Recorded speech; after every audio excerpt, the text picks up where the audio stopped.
Mahamahavagya, spiritual lullaby for samadhi. And Suprabhatam, wake up call, wake up song for Paramashiva. This Mahamahavagya is spiritual lullaby for you to fall into samadhi. Suprabhatam, wake up song for Paramashiva to wake up in you. Just remember this one powerful cognition. This Mahamahavagya puts me in samadhi. This is spiritual lullaby for samadhi. And Suprabhatam, wake up song for Paramashiva in me. For Paramashiva to manifest. With this one spiritual powerful cognition, chant this Mahamahavagya.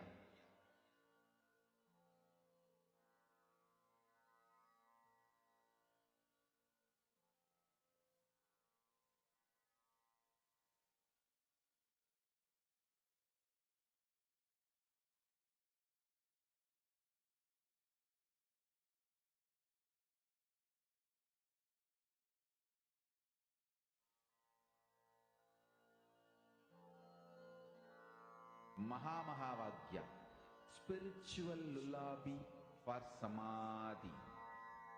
And Suprabhatam, wake up call, wake up song for Paramashiva. For Paramashiva to manifest. With this one spiritual powerful cognition, chant this Mahamahavagya. Om Nityananda Paramashivoham. Om Nityananda Paramashivoham. Om Nityananda Paramashivoham. Om Nityananda Paramashivoham.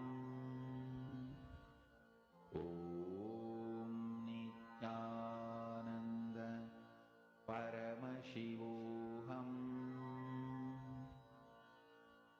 Om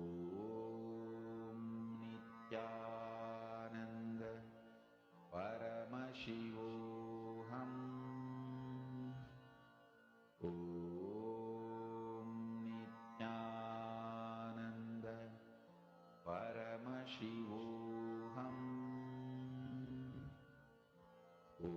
Om Nityananda Paramashivoham. Om Nityananda Paramashivoham. Om Nityananda Paramashivoham. Om Nityananda Paramashivoham.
नित्यानन्दं परमसुखदं केवलं ज्ञानमूर्तिं द्वन्द्वातीतं गगनसदृशं तत्त्वमस्यादिलक्ष्यम् एकं नित्यं विमलमचलं सर्वधी साक्षिभूतं भावातीतं त्रिगुणरहितं सद्गुरुं तं Namami. Welcome to Nityananda Yoga, where we transcend the limits of conventional practice and dive deep into the source of our being, drawing from the original source of yoga itself. Today, we're embarking on a journey of a simple 308 asanas, the Dvitiya Vinyasa Krama. But it's not just about contorting the body or mastering complex postures. It is about connecting in oneness with the cosmos. Your body will be like wax, moldable and pliable. Today, as we embark on this journey, shed the notion of limitations. Forget the boundaries imposed by your bone and flesh. Instead, recognize yourself as the very source material of the cosmos, the consciousness from where we all come from. With each movement, you will not just be stretching muscles, you will be reaching into the depths of your consciousness. Visualize yourself as a sculptor, crafting your form with intention and precision. Want to grow 4 inches taller by the end of this session? Believe it, for your body is a wax waiting to be molded as per your intention. There is only one enemy towards this that we have built within each one of us, that is the parasites of negativity. Every muscle you have built in the moment of anger, of anxiety, of pain, of incompletion becomes the boundary of your consciousness. Today, we embark on a journey to detoxify ourselves, make us experience our original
within you. The next are the japas, the various powerful energy vibrations of the cosmos that you will be subtly repeating in your throat center that will cause your very DNA to be bound to the cosmos, to your consciousness with the highest frequency possible. The next are the pramanas, the chanting of the sacred mantras, the original source scripture of Hinduism that reveal the science of Nityananda Yoga, of yoga, because as Swamiji says, yoga has a source and it is Hinduism. These original verses will manifest the vision Paramashiva had when he created yoga in each and every one of us. There are weights, which is an optional component, helps us to enhance our experience of Nityananda Yoga as revealed from the source scriptures of Hinduism. The next are the mandalas, the cosmic geometrical representation. The Shri Chakra, the Shri Yantra, which is the direct geometrical representation of the cosmos. When you keep that in front of you and gaze at it throughout your Nityananda Yoga, your body will fluidly just align itself to the cosmos. We have the Abharana, the Rudraksha, which we keep on our body, which acts as an energy battery, sucking in, storing the energy that we produce during this Nityananda Yoga and releasing it to us throughout the day to fuel our entire day with consciousness. The last but not the least are the Aushadas, the various sacred herbs that you can apply to, which can be infused with the thought current of Paramashvatva to manifest it within you. With this understanding, let us get right into the practice of Nityananda Yoga, which starts with invoking the presence of Paramashiva himself, the very being of Paramashiva, to witness our Nityananda Yoga today, with the chanting of the Shiva Mula Mantra.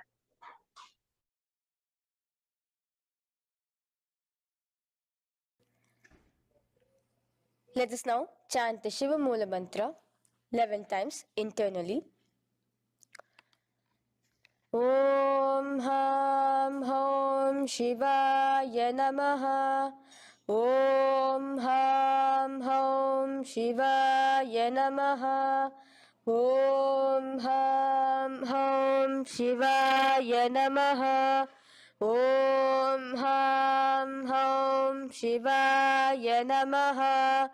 Om Ham Hom Shivaya Namaha. Om Ham Hom Shivaya Namaha. Om Ham Hom Shivaya Namaha. Om Ham Hom Shivaya Namaha. Om Ham Hom Shivaya Namaha. Om Ham Hom Shivaya Namaha. Om Ham Hom Shivaya Namaha. The next step of this ritual of yoga, as Swamiji reveals, yoga is a ritual, a methodology to connect yourself with the divine. As every ritual in Hinduism goes, we cleanse the three elements of our body, of the world, and of the ultimate with the Tattvachamanam.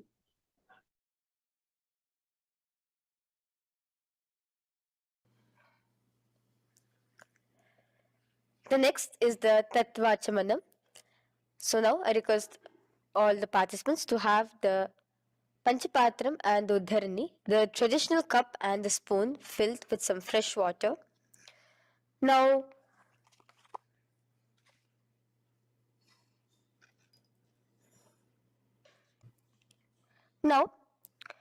keeping your right hand in the shape of a cow's ear, the Gokarna Mudra, pour an Uddharani of water from the Panchapatram and chanting each of the following mantras internally, drink the water that flows through the base of the palm.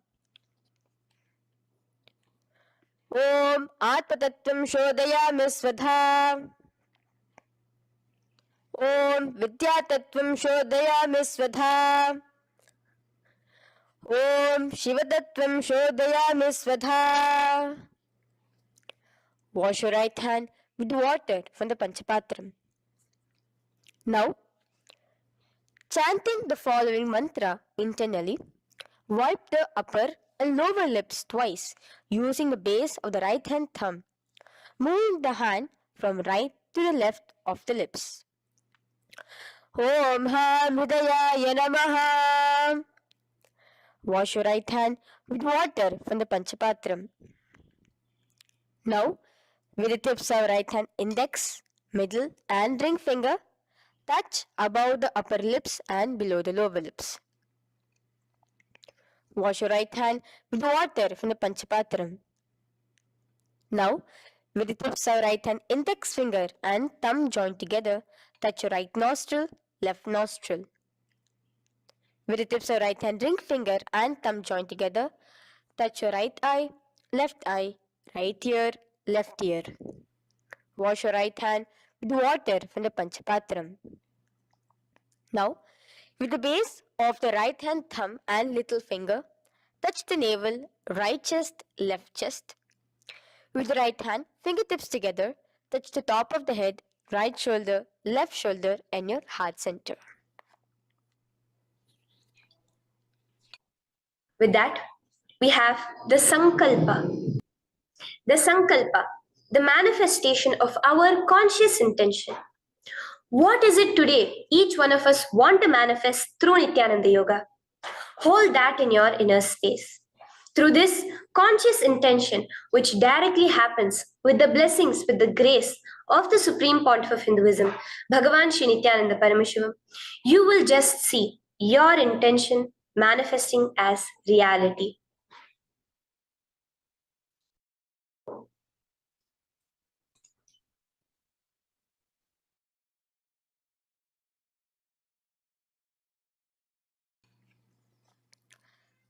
The next is the Sankalpa, the conscious resolution. So now I request all participants now to, with your right hand, cover your left palm, which is the Sankalpa Mudra, and keep both the hands on the right thigh. Continue to keep this mudra till the end of the Sankalpa.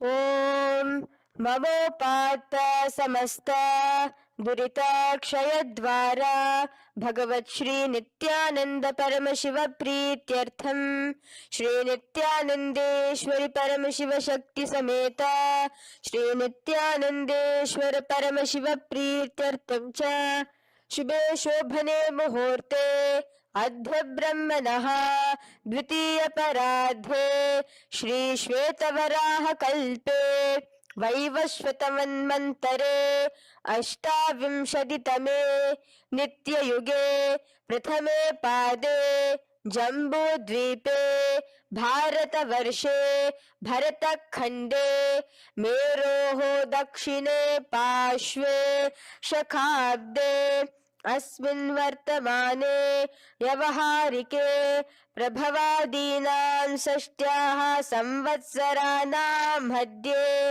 शुभनाम संवत्सरे शुभायने शुभऋतौ शुभमासे शुभपक्षे शुभतिथौ शुभवासरयुक्तायां शुभनक्षत्र शुभयोग शुभकरण एवं गुणविशेषण विशिष्टायाम् अस्यां शुभदितौ श्री कैलासोन्नत द्वादशान्त श्यामला पीठारूढ श्री मीनाक्षी सुंदरेश्वरा भिन्न स्वरूप परशिवपुत्र रत्नकुमार गुरुमन्यतुल्यावतार श्री पार्वती स्तन्यपान लब्ध दिव्य ज्ञान विश्रुत सकल निगमागम सारभूत द्राविड वेद प्रवक्त्रे श्रीमत् परम शिव करुणा समधिगत मुक्तामय चतुरश्रयान गीयमान छत्र चामर श्री चिन्ह काहलादि समस्त बिरदावल्यलंकृत ज्ञान विज्ञान चक्रवर्ती सर्वजन संग सद्यो निर्वाण दीक्षा व्याप वर्ग वर्ष विश्रान जीमूत परमत कलभ केसरी शैव सिद्धांत स्थापनाचार्य श्री राजाधिराज पांड्य महाराज गुरु क्षपन शाक्यादि महांधकार निवारण ज्ञान भानु वीक्षणानर्हार ध्वजोच्छेदन पूर्वक श्रीमद् वृषभध्वज स्थापक शैव समय कर्त्रे सर्वज्ञ पीठारूढ़ श्री जगद्गुरु श्री ज्ञान संबंध देशिक स्वामी वागीश सुंदर माणिक्य वाचक स्वामिनां अवतार भूत श्री ज्ञान संबंध स्वामी पुनरुद्धृत श्यामलापीत सर्वज्ञ पीत त्रिनवद्युत्तर द्विशततम गुरु महासन्निधान अरुणगिरि योगीश्वर परंपरागत अरुणाचल सर्वज्ञ पीठ गुरु महासन्निधान कैलास परंपरागत कांची कैलास सर्वज्ञ पीठ त्रयस्त्रिंशदुत्तर द्विशततम गुरु महासन्निधान नित्योत्सव नित्य मंगल नित्य कल्याण नित्य रजित कैलास परंपरागत आदि कैलास नित्यानंद पीठ महासंस्थान महासिंहासन पीठ कर्त्रे साक्षात् श्री परम शिव समुद्भूत कैलास परंपरागत वैवस्वत मुनि इक्ष्वाकु हरिश्चंद्र भगीरथ श्रीरामचंद्र सूरसेन इत्यादि अनवच्छिन्न सार्वभौम चक्रवर्ती परंपरागत चतुष्षष्टि योगिनी मंडित चतुष्षष्टि संप्रदाय प्रवर्तक मनुधर्म शासन सूर्यवंश प्राप्त सर्वज्ञ पीठ सुरांगी साम्राज्य मूढ़ाभिषिक्त चूड़ामणे साक्षात् श्री परम शिव समुद्भूत कपिल महागुरु पुनरुद्धृत महानिर्वाणी पीठ अष्टोत्तर सहस्र श्री महामंडलेश्वर साक्षात् श्री परम शिव समुद्भूत श्री महागणपति समारंभ अनवच्छिन्न पीताधीश्वर गुरु परंपरा प्राप्त अतल पीता अष्टोत्तर सहस्र श्री अतल पीताधीश्वर धर्म मुक्ति स्वर्गपुर स्वर्ण पीता त्रयोविंश गुरु महासन्निधान कैलास परंपरागत आदिपीठ सर्वज्ञ पीठ जगद्गुरु श्री कैलास पुनरुद्धारक श्री कैलास परमाचार्य श्रीमत् परमहंस परिव्राजकाचार्य वर्य सच्चिदानंद प्रणव स्वरूप श्रोत्रिय ब्रह्मनिष्ठ श्रीमद् जगद्गुरु श्री भगवत श्री नित्यानंद परम शिव श्री ज्ञान संबंध देशिक परमाचार्य स्वामिनां प्रीत्यर्थम तेषां पादारविन्दयोः भक्ति सिद्ध्यर्थम गुरु कृपा कटाक्ष सिद्ध्यर्थम क्षेम स्थैर्य वीर विजय आयुरारोग्य ऐश्वर्याणाम् अभिवृद्ध्यर्थम धर्मार्थ काम मोक्ष चतुर्विध फल पुरुषार्थ सिद्ध्यर्थम समस्त दुरितोपशांत्यर्थम समस्त मंगलावाप्यर्थम भगवत श्री नित्यानंद परम शिव प्रसादेन सकुटुंबस्य ज्ञान वैराग्य जीवन मुक्ति प्राप्त्यर्थम भगवत श्री नित्यानंद परम शिव कृपा कटाक्षेण पूर्ण आरोग्य युक्त दृढ़गात्र यौगिक शरीर सिद्ध्यर्थम परम शिव शक्ति आविष्करणार्थम नित्यानंद योगाभ्यासं करिष्ये. Now wash your right hand with water from the Panchapatram. Om Apaupasprisya. Now, let's get started with the asanas. Okay? Sit first in a cross-legged position on the ground in Sukhasana. Bring your hands into the Bindu Mudra with your thumbs and index fingers touching each other. Place it on top of your knees. Here we have the Kumbhaka, the pranayama of Samana Kumbhaka. As you inhale and exhale, visualize flames licking up your spine. Do the bandhas, the locks, the Mahamudra Bandha, all three of the bandhas, where you are doing the Jalandhara Bandha, tucking in your chin to your chest, the Udyana Bandha, sucking in your stomach, and the Moola Bandha, clenching your perineum. For the first set of asanas, we have the japa Soham, which you'll be repeating in your throat center. As you do Sukhasana, visualize Lord Shiva in your inner space. The next asana is Parvatasana. Now, from the seated position, bring both your feet to the opposite thighs. Clasp your hands together in front of your heart center in the Anjali Mudra and raise it above your head. Keep your hands as straight as you can. Continue the Samana Kumbhaka and the Japa of Soham. Remain with all the three bandhas, the chin to your chest in Jalandhara Bandha, the stomach tucked in Udyana Bandha, and the clenched perineum in Moola Bandha. Here, visualize yourself as Mount Kailash. The next asana is Hali Pavasana. Now slowly bring your feet together in front of your body as you stretch it out a little further away. Now bring your hands behind your back and clasp the left hand by your right. Lean forward, placing your forehead on the ground as you continue to engage all the three bandhas. Here, gaze at your nose. Visualize Swamiji, the Supreme Pontiff of Hinduism, in your inner space. Now, in a similar position from Hali Pavasana, just release your hands, slightly get up and bring your hands in front of your body. Place them on the ground, cupping your hands, making a hollow in Nagi Pavasana. Visualize yourself as a snake, gazing at your nose. Continue the japa, the pranayama, and all three bandhas engaged. Now, raise up. This is Kokilasana. Hold your big toes with your index and middle finger in the Prana Mudra. Stretch your legs straight out and upwards. Cross it into Padmasana. Bring it to your opposite thighs. Lean forward and down onto your elbows. Again, tuck your chin into your chest, suck in your stomach, and clench the perineum in the Mahamudra Bandha. Visualize yourself as a bird in Kokilasana. The next is Neti Asana. Now, raise up again. Bring one ankle to the top of the opposite knee. Hold the elbows with your hands. Hold the respective elbows with the opposite hands. Again, engage all the three bandhas and rotate your arms in a circular motion. Keep the spine completely straight and gaze towards your nose. Visualize Swamiji, the Supreme Pontiff of Hinduism, in your inner space. Next is Gajasana. Press your hands onto the ground. You can bring your feet a little back as you raise yourself up, your hips up high. Lower your head and then chest, scooping your body forward again and again. Here, engage the Udyana Bandha, where you suck in your stomach along with the Moola Bandha, clenching the perineum.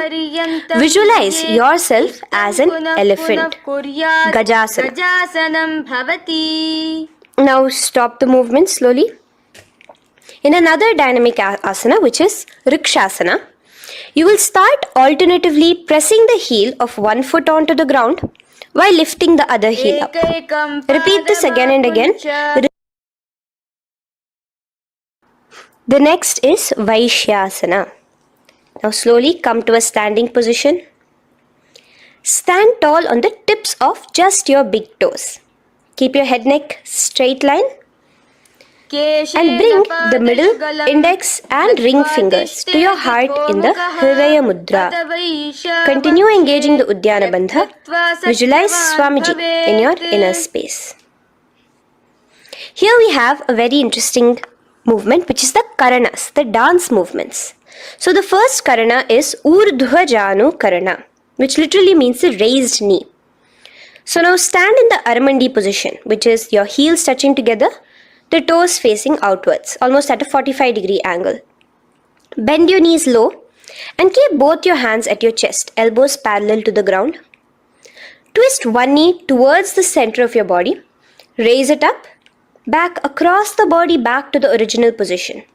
Simultaneously with the leg movement, follow it with your respective hand, up and across the body. Repeat this alternatively on both sides. Now, in Balalingasana, come back to a standing position straight and interlace your fingers from outside in. This is the Sarva Vashankari Mudra. Hold on to your knee, pulling it up towards your chest. Pull it tight. Continue to keep your spine straight. Engage all the three bandhas, the Jalandhara Bandha, the Udyana Bandha and the Moola Bandha. As you are holding your knee, visualize yourself holding, caressing a baby. Balalingasana. The next asana is Pada Pidanasana. Now the same foot which is raised, clasp it with your hands and pull it behind towards your body, holding it with both your hands. Again, engage all the three bandhas, standing tall. Visualize Swamiji, the Supreme Pontiff of Hinduism, in your inner space.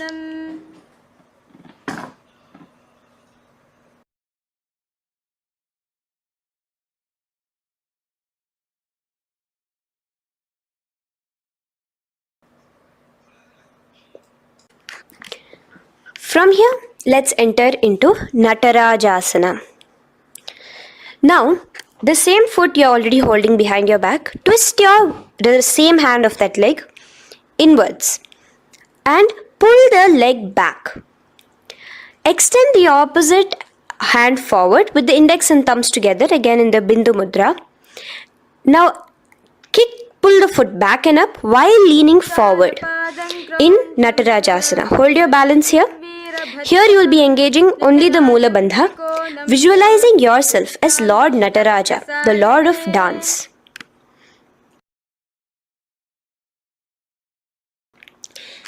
Now again let's repeat Balalingasana on the other side with the other leg.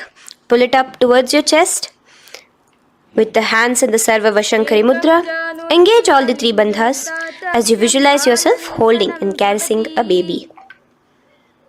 Now pull your foot back into Pada Pidanasana on the other side. Remain with all the three bandhas engaged. Visualize Swamiji in your inner space. And lean forward. Now, hands stretched in the Bindu Mudra into Natarajasana. Balance there as you visualize yourself as Lord Nataraja. Now, come back to a standing position. Release your leg. Gain your balance. As we enter into the Ardharechita Karana. Now again bring yourself to the Aramandi position, heels together, toes pointed outwards and knees bent. Now from this position, bring your right foot onto the tips of the toes behind the left heel. The heel should be up. Bring your left hand towards your chest, parallel to the ground again, and extend the right arm out and wide like a pendulum. Bring it back towards your chest. Now while your arm is swinging, remember to move your fingers one by one inwards towards the palm and then outwards. Now place the right hand over the nose. Uncross your ankles. Let's do this on the other side also. Cross the left ankle behind and stretch the left hand out like a pendulum.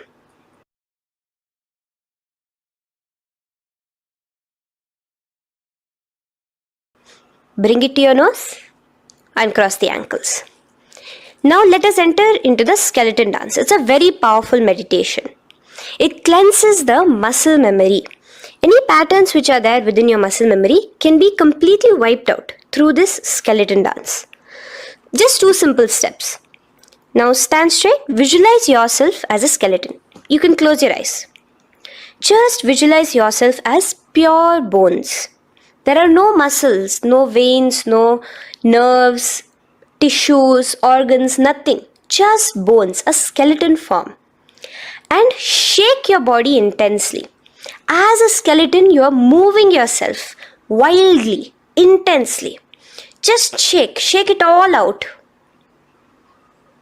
Move your hands, move your legs, your head. Let there be no bone in your body untouched. Just move it. Move wildly. Shake, shake. Literally feel yourself throwing all the patterns out of your system with the intensity of your shaking.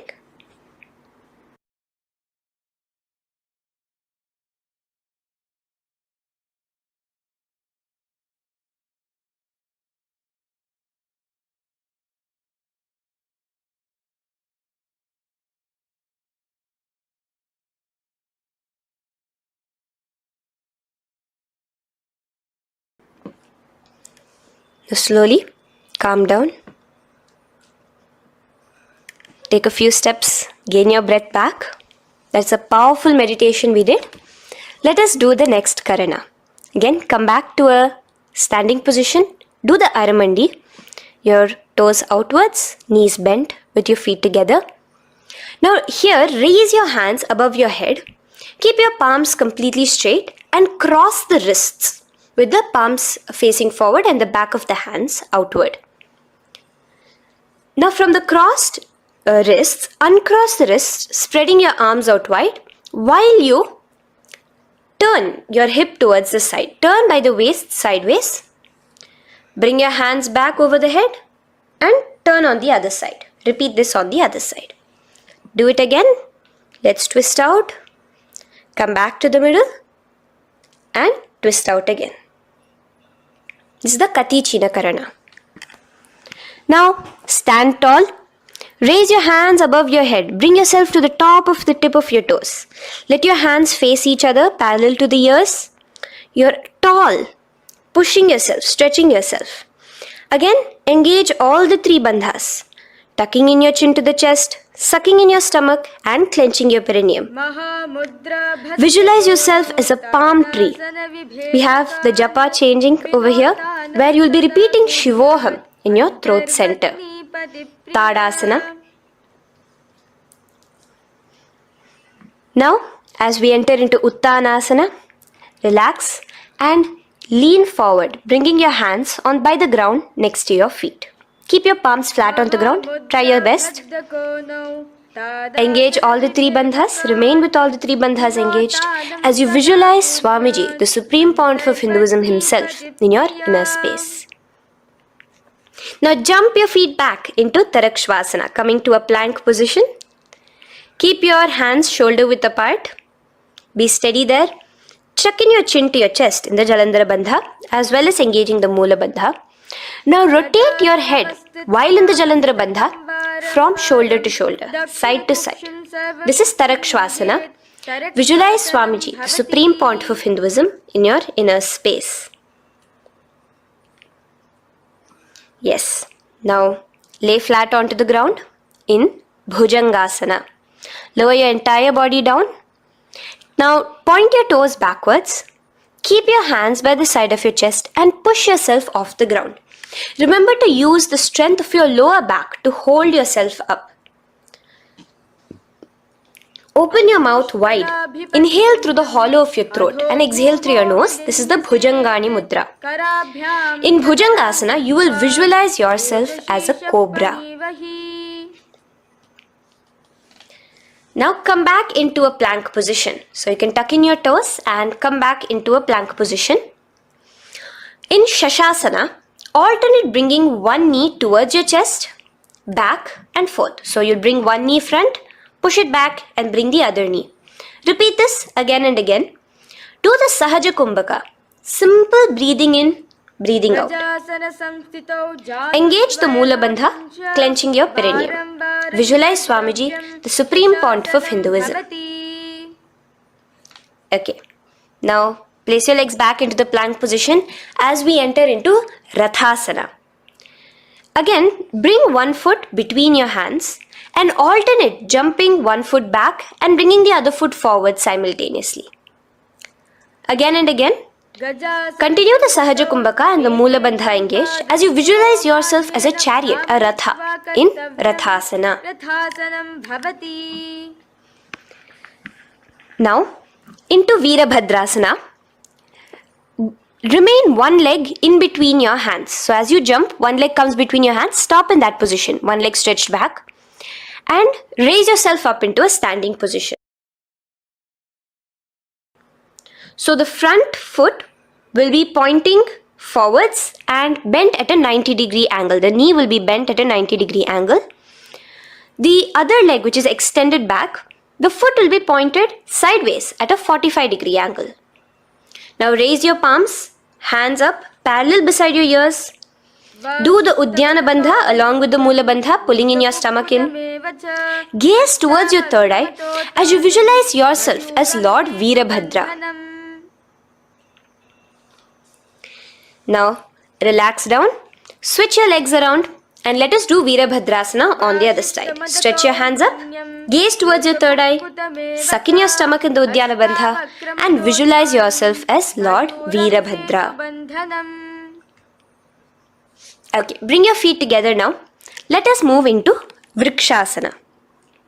Now stand tall, gain your balance here slowly. Bring one foot towards the inner thigh.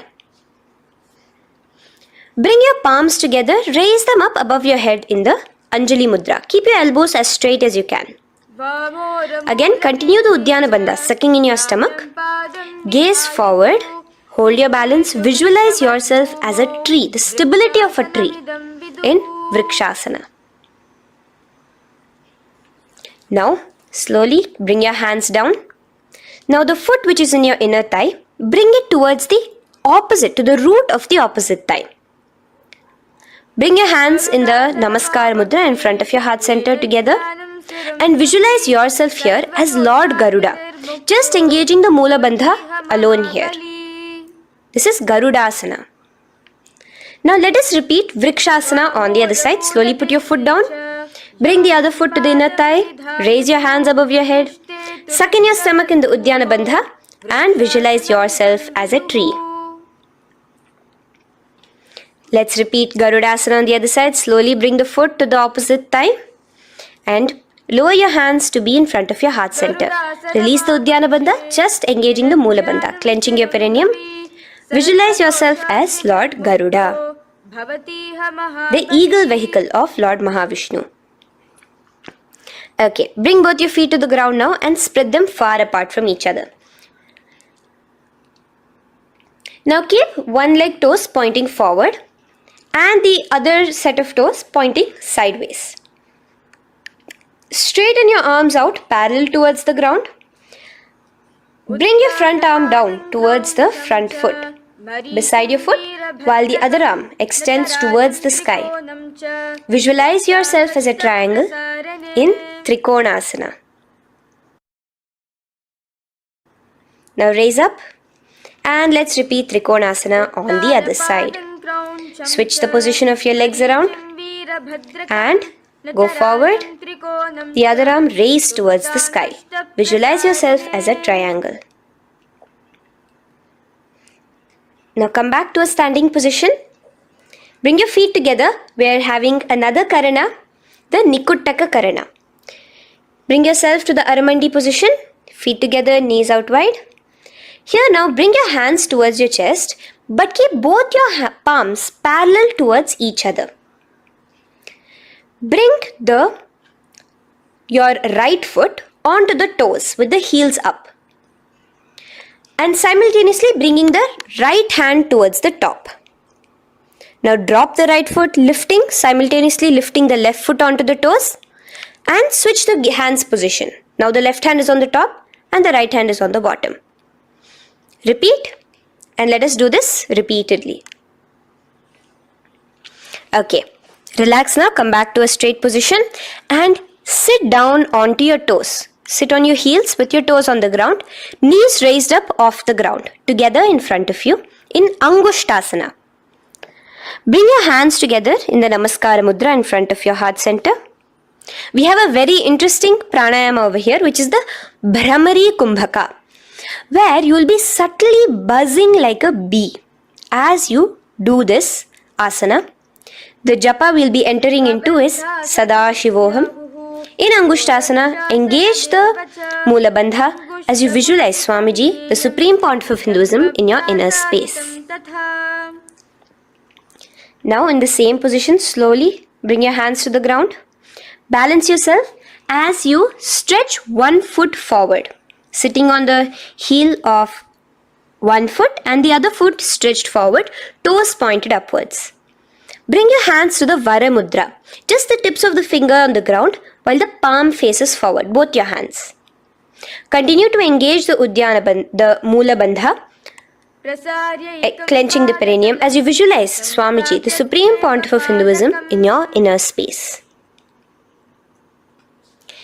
Now, stretch, the leg is stretched forward, right? Stretch the same hand, the respective hand forward and clasp onto the big toe of that foot in the Prana Mudra with your index and middle fingers.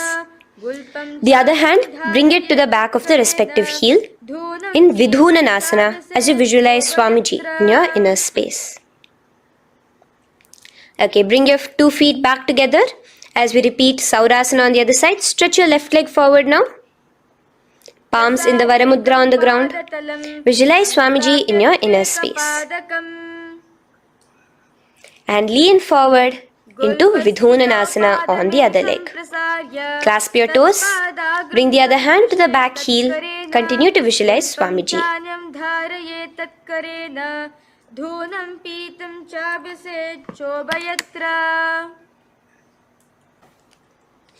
Now bring your 2 feet back together as you continue to sit on the heels, getting a nice toe workout here. Balance on your toes, bring your knees together in front of you. Now place your palms on top of the respective knees with the hands facing upwards, the palms facing upwards. Leave a slight gap between your palms and knees. As you gaze forward, engage the Jalandhara Bandha, tucking in your chin to your chest, and look between the gap between your hands. Brahma Jurankushasana. The next is Kapilasana. Now spread your knees wide and place them onto the ground. Keep your hands on the respective knees. Pull your stomach in and up in the Uddiyana Bandha. Gaze towards your nose as you visualize yourself as Maha Kapila Muni, the first man that ever started thinking. In the same position, just release that Uddiyana Bandha. Release the lock of the stomach, but continue to clench your perineum in Mula Bandha as you switch your gaze to your third eye. So from your nose, switch your gaze to the third eye. Visualize Swamiji, the Supreme Pontiff of Hinduism, in your inner space. Bhadra Gorakshasana. Next is Suryasana. Now, your toes are tucked. Just lift your knees off the ground, wide apart. Bring your hands together in the Padma Mudra with the little fingers and thumbs joined together. Engage the Uddiyana Bandha, suck in your stomach and raise your hands up tall above your head. Slightly lean back as you look towards the gap between your hands. Visualize Lord Surya in your inner space. Now relax, slowly bring your hands to the ground. Sit on top of your heels, the toes flat. Here, keep your hands on top of your knees and lift your tongue up against the roof of your mouth in the Manduki Mudra. Do the Sahaja Kumbhaka, simple breathing in and out. Engage the Mula Bandha, clenching your perineum. With the Japa Sadashivoham, repeating in your inner space, here you will visualize yourself as a frog in Mandukasana. Your tongue pressed against the upper palate. Is your frog-like tongue catching the nectar of immortality dripping from your Sahasrara Chakra? Gaze towards your third eye in Mandukasana. Now from here itself, moving into Uttana Mandukasana. Just bring your hands to the opposite shoulders, remaining in the same seated position. Continue with the Uddiyana Bandha engaged, gazing at your third eye. The Manduki Mudra, tongue pressed against the top of your palate, visualizing yourself as a frog in Uttana Mandukasana. Slowly bring your hands out from behind your back. Now slightly raise up and cross your ankles behind you. Sit on top of your crossed ankles. Keep your knees wide and your fingers spread on the top of your knees, both your hands. Open your mouth wide and stick out your tongue, exhaling forcefully. Gaze at the tip of your nose. Repeat this several times because you're visualizing yourself as a lion in Simhasana. The next asana is Bhadrasana. Now you can release yourself and uncross your ankles. Just keep your toes crossed behind you. Again, sit on top of your heels, keeping your knees wide apart. Cross your hands behind your back, hold on to the big toes in the Prana Mudra with your index and middle fingers. Apply the Jalandhara Bandha, tuck in your chin to your chest along with the Mula Bandha, sucking in your perineum. As you gaze towards your nose, here, resume the Brahmari Kumbhaka, buzzing like a bee subtly in your inner space as you visualize Swamiji, the Supreme Pontiff of Hinduism, in your inner space. Now, bring your hands out from behind you. As you bring yourself to a squatting position. Keep your feet flat onto the ground as close together as possible, but your knees opened wide. Bring your body in between your knees, your torso in between your knees, and take your arms in and around your knees towards the back, clasping your fingers, interlacing your fingers behind you in the Parashu Mudra. Gaze towards your nose. Visualize yourself as a crow in Kakabhusandhi Asana. The next asana is Kani Pavasana. Unclasp your hands and place them flat onto the floor. Keep them shoulder width apart for good balance. Now, slowly bring your knees to the back of your arms, above the elbows. Lean your chin forward and down. Keep your gaze steady as you lift your feet off the ground. In Kani Pavasana, visualize Swamiji, the Supreme Pontiff of Hinduism, in your inner space. Now in the same position, slowly lower your head to the ground and stretch your legs up high, forming a tripod between your two hands and your head in Kapali Asana. Gaze at your nose, continue the Brahmari Kumbhaka, continue engaging the Mula Bandha and the Japa of Sadashivoham. Visualize Swamiji in your inner space. The next asana is Parshva Mayurasana. Slowly bring your feet down. Yes, relax. And now squat on your toes with your knees together and twist your body. Place both the hands to one side of your knees. Now bring one of your elbows to the knee and the other of your elbows towards the hip. Lean onto your arms, balance, extending your legs out to the side. Gaze towards your third eye, visualizing yourself as a peacock. In Parshva Mayurasana, as you do the pranayama, the Rechaka Kumbhaka, let your exhalations be prolonged and your inhalations be slightly shorter. Now relax, bring your feet to the ground and bring your body to the other side of your knees. As you repeat Parshva Mayurasana on the other side, lean forward, stretch your legs, gaze at your third eye, visualize yourself as a peacock. Now let's do Bhairaganathasana. Now come again to a plank position. Place your hands down, stretch your legs back and bring one foot around your shoulder to be placed in between both your palms. Gaze at your third eye. Just engage the Mula Bandha, clenching your perineum. Here, this is Bhairaganathasana. Visualize yourself as Lord Kala Bhairava. Slowly bring your foot out and bring the other foot in between your palms, remaining in the plank position. Continue to visualize yourself as Lord Kala Bhairava in Bhairaganathasana on the other side. The next asana is Unmukha Pithasana. Now from the same plank position, bring your forearms onto the ground. Be steady as you walk your feet closer towards yourself, forming like a slight mountain. In Unmukha Pithasana, gaze at your third eye. Continue the Rechaka Kumbhaka. Visualize Swamiji in your inner space. The next asana is Vashishthasana. Now, just raise yourself onto one of your hands. So, release your forearms off the ground and raise yourself onto your right arm.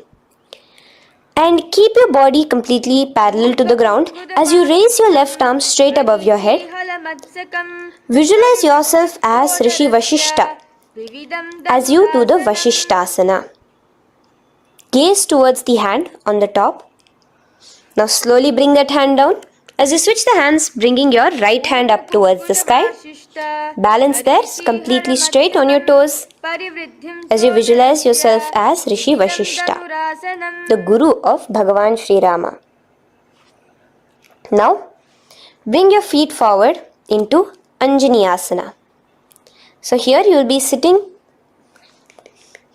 on your hips with your legs pointed forward and sit on top of your hands. So keep your palms facing upwards and sit on both your palms as you tuck your elbows into your body. Do the Rechaka Kumbhaka, continue the Rechaka Kumbhaka. Engage the Jalandhara Bandha, tucking in your chin to your chest, gaze at your nose, visualize yourself as Lord Hanuman in Anjani Asana. Now, slowly release your hands from under your body as you lean forward into Paschimottanasana. Clasp your respective toes with your index and middle finger. Lean forward and down, bring your elbows to the ground, your forehead towards your knees. Engage all the three bandhas, the Mahamudra Bandha. As you visualize Swamiji, the Supreme Pontiff of Hinduism in your inner space, with a new japa, Mahasadashivoham, starting here.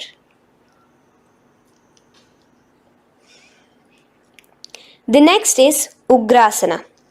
Now, you can raise up and clasp your hands behind your neck in the Parashamudra. Interlace both your fingers.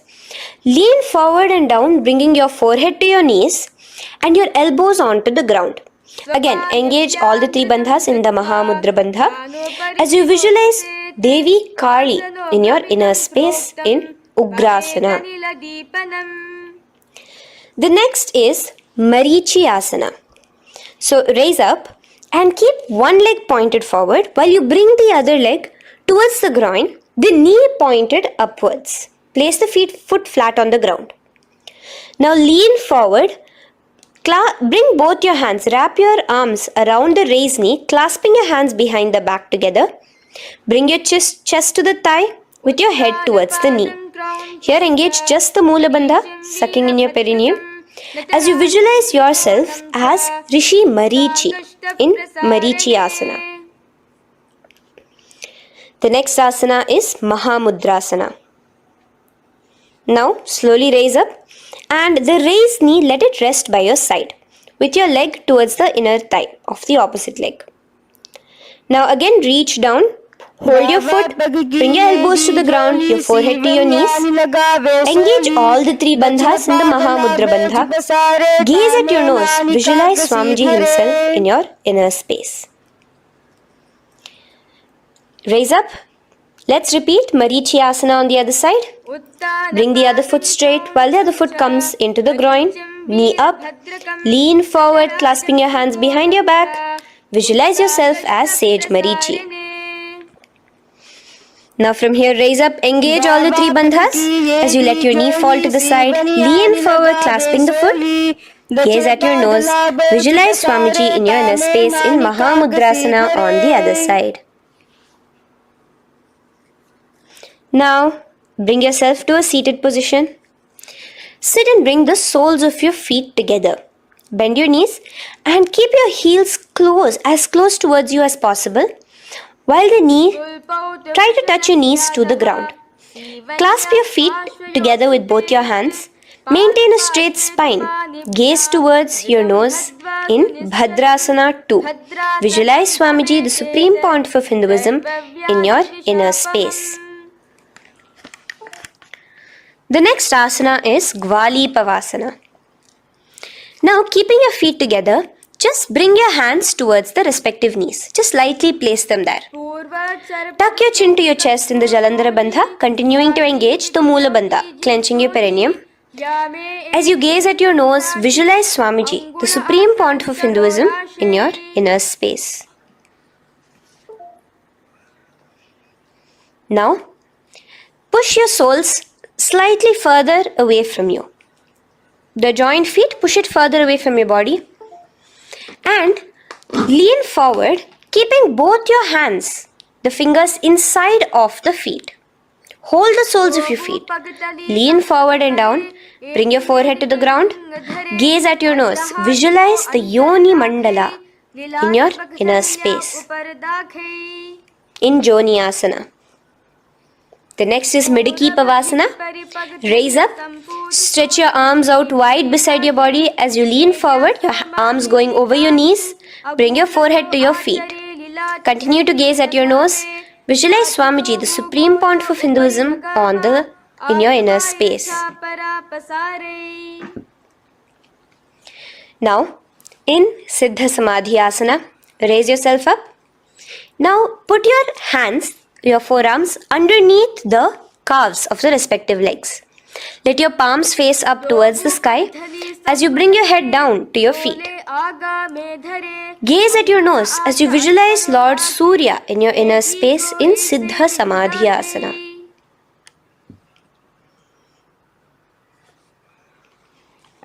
The next asana is Chiniki Pavasana. Raise up now. Bring both your feet together in front of you. Bring your feet back close to your body. Now place your hands underneath both the feet and pull your feet open like a book facing towards the sky. Both your feet. Press your elbows onto your thighs near the knees and gaze towards your nose, visualizing Swamiji in your inner space in Chiniki Pavasana. Giving yourself a nice stretch. Now release your feet and bring your hands to the respective knees. Gently push down on your knees, pushing it towards the ground. Suck in your stomach in the Uddiyana Bandha. Gaze at your third eye, visualizing Swamiji in your inner space. This is Charapata Chokasana. The next asana is Bhairavasana. Now continuing to remain with your feet together, you can use the help of your hands to bring your toes onto the ground with your heels pointed upwards. Just push yourself and try to do it. Continue to remain with the Uddiyana Bandha engaged, your stomach sucked in. Bring your hands to the Bindu Mudra with the index and thumbs together on top of the knees. Gaze at your third eye. Visualize yourself as Lord Kala Bhairava in Bhairavasana. The next asana is Samanasana. So slowly you can bring your feet out from underneath. Take now one foot towards your chest, holding with both your hands as the other foot rests by the perineum. Pull the sole onto your chest. Gaze at your third eye. Visualize yourself holding the breath in the Mooladhara Chakra, the Chaturdala, the 4-petal lotus of your body. Gaze at your third eye. Visualize Swamiji, the Supreme Pontiff of Hinduism, in your inner space in Samanasana. From here, let's move into Apanasana. Now, the foot that you have towards your chest, just bring it over your shoulder and place both your palms onto the ground beside you. As you lift the leg by your perineum, stretch it out and lift it up high into the sky in Apanasana. Gaze at your third eye, visualizing Swamiji in your inner space. Let's repeat Samanasana on the other side. Bring your foot down. Clasp the other foot towards your chest. Gaze at your third eye, visualizing Swamiji in your inner space. And bring the foot onto your shoulder as we repeat Apanasana on the other side. Stretch your leg out straight in front of you, up high towards the sky, gazing at the third eye, visualizing Swamiji in your inner space. Okay, relax slowly. Let's move into Gomukhasana. Now, sitting in a seated position, cross one leg over the other, like over, and align the knees together at the center of your body and the feet by the opposite hips. Place both your hands on top of the stacked knees. Gaze at your nose. Here we have a beautiful pranayama, very cooling pranayama, which is the Sheetkari pranayama, where you will be inhaling through your clenched teeth with your tongue pressed against behind your teeth and exhaling through your nose, creating a hissing sound. The japa will be for the next sequence of asanas. Om Nityanandoham. Visualize the face of a cow in Gomukhasana. Now keep your knees crossed. From the knees, bring your hands towards the respective toes on the side of the body. Clasp the big toe in Pranamudra. Suck in your stomach in the Uddiyana Bandha. Visualize yourself as Rishika Anasuya in Anasuyasana. Now in Anusuyasana 2, just bring your hands behind your back, clasped together, interlaced fingers in the Parashamudra. Lean forward and down. Try to bring your nose to touch the ground in front of you. Just visualize yourself as Rishika Anasuya and gaze at your nose. Anusuyasana 2. Raise yourself up now. Now bring one foot towards the perineum, knee resting on the ground. Raise your other foot with the foot in front of the lying down foot, knees pointed upwards towards your chest. Place your hands on the respective knees. Keep your spine tall, chest out. Gaze at your nose. Visualize yourself as Lord Garuda, the eagle vehicle of Bhagavan Mahavishnu. Garudasana 2. From here, moving into Naradasana. Now, keep both your hands, bring both your hands behind your neck and clasp them in the Parashamudra. Interlace your fingers behind your neck.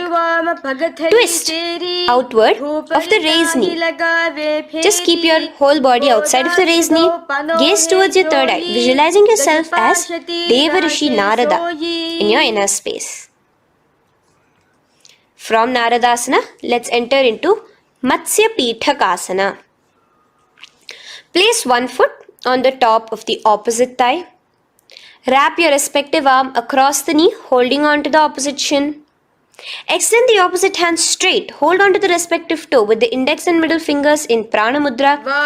Gaze towards your nose. Visualize Matsyavatara, the fish form of Bhagavan Mahavishnu in your inner space in Matsya Pithakasana.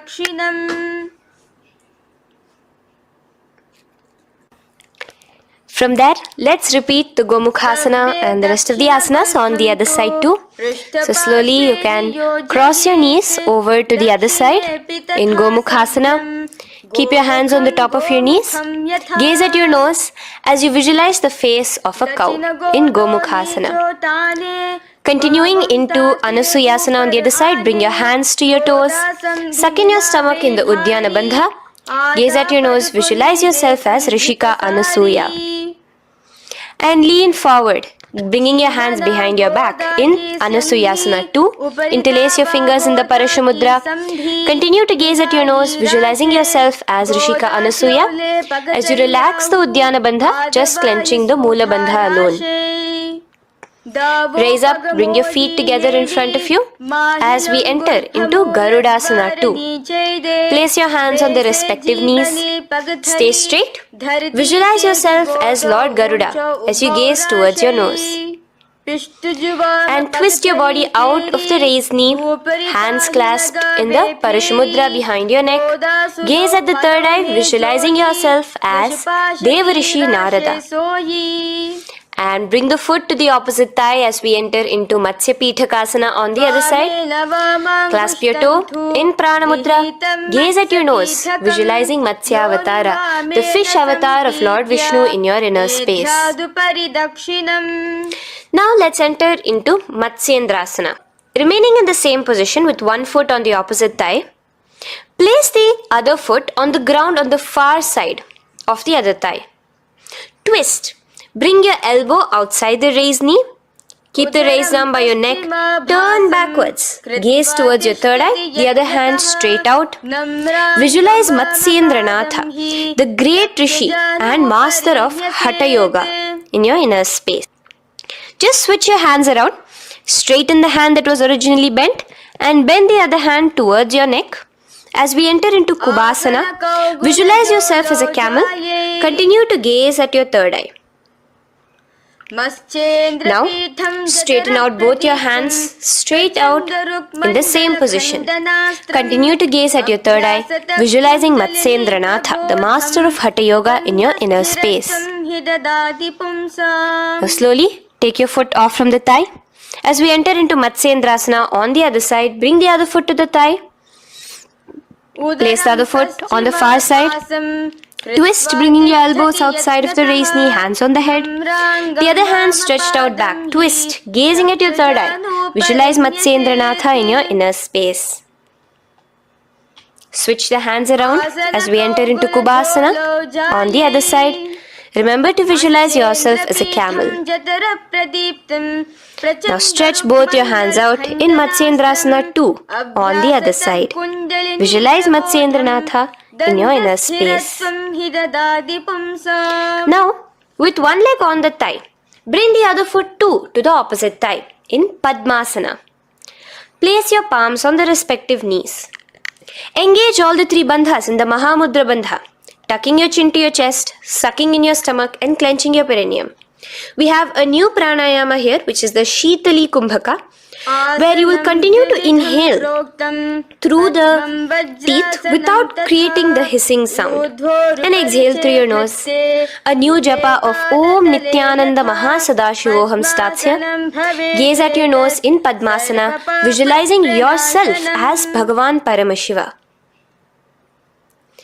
Now, keeping your legs in the same position, just cross your hands over each other, clasping onto the toes with your index and middle fingers in the Prana Mudra.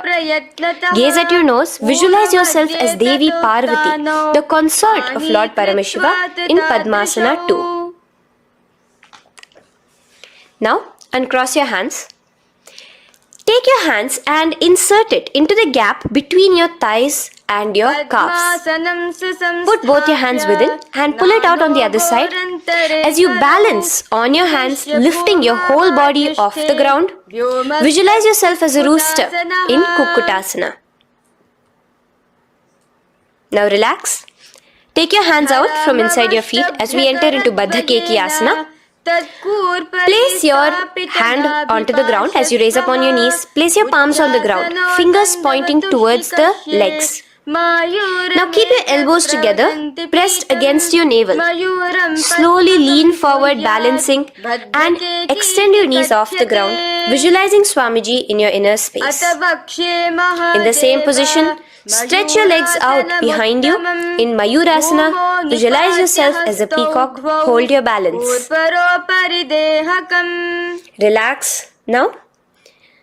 Yes, relax flat onto the ground into Makarasana. Lay down completely flat. Keep your feet pointing outwards, far away from each other. Place your forehead on the mat. Interlace your fingers behind your neck in the Parashumudra. Just relax, visualizing yourself as a crocodile as we go back to the Sahaja Kumbhaka, the simple breathing in, breathing out. Just keep the Moola Bandha alone engaged.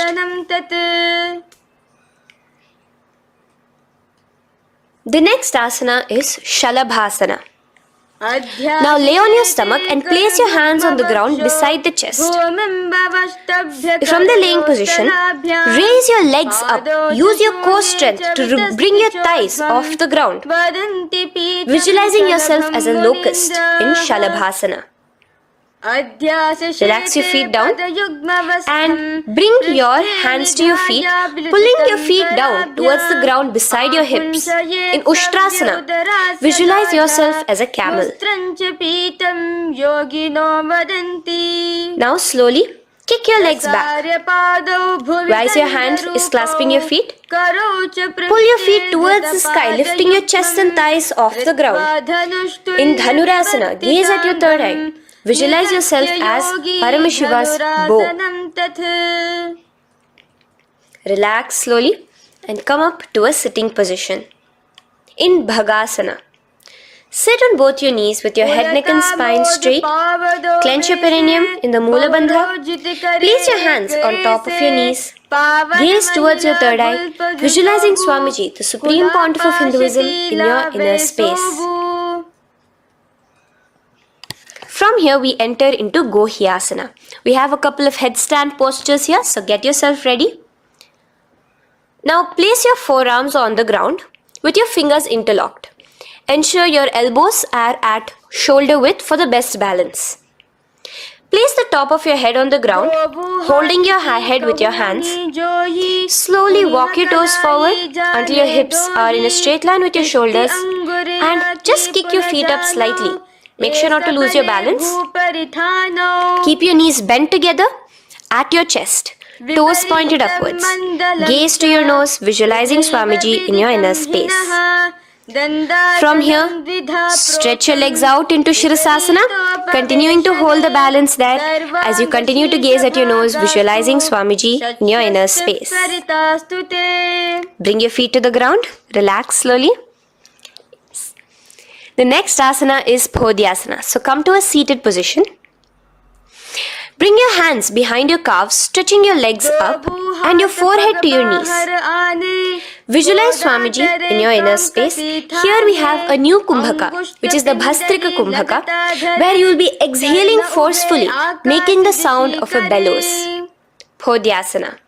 The japa for this next series is Om Nityananda Paramashivoham, the Mahavakya. Relax yourself. Continuing to remain balanced with your legs up, just bring your hands to the opposite shoulders. In Parighasana, visualize yourself as a mace as you gaze towards your third eye. Now relax. Keep your elbows and palms onto the ground as your legs are raised. Visualize yourself as a boat in Naukasana. Continuing to gaze towards your third eye, remember to continue the Bhastrika Kumbhaka. Forceful exhalation. Now, continuing to keep your balance, just bring your hands to your feet and scoop your hands underneath the heels, pull it towards the chest. Keep your spine upright, gaze towards your nose. Visualize yourself as Lord Rudra in Rudrasana, the most ferocious form of Paramashiva. Now lay on your back. So you can remove your hands from underneath your feet and lay on your back. With your feet flat on the ground, knees pointed upwards. Now place your palms down. Just let your fingers touch the back of your heel. Do not clasp your feet. Lift your hips up high, pressing the feet onto the ground. Chin tucked to the chest in the Jalandhara Bandha automatically. Gaze at your nose, visualizing Swamiji in Unmukha Pithasana 2.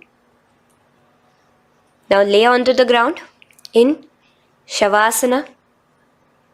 Just lay completely flat with your palms facing upwards by the side of your body. Just unclutch from any movement happening within you. Visualize your body is dead. The Supreme Pontiff of Hinduism, Swamiji, is just liberating you. Just let your awareness, your energy completely pervade your body in the Shakti Chalan Mudra as you continue to vibrate with the Mahavakya.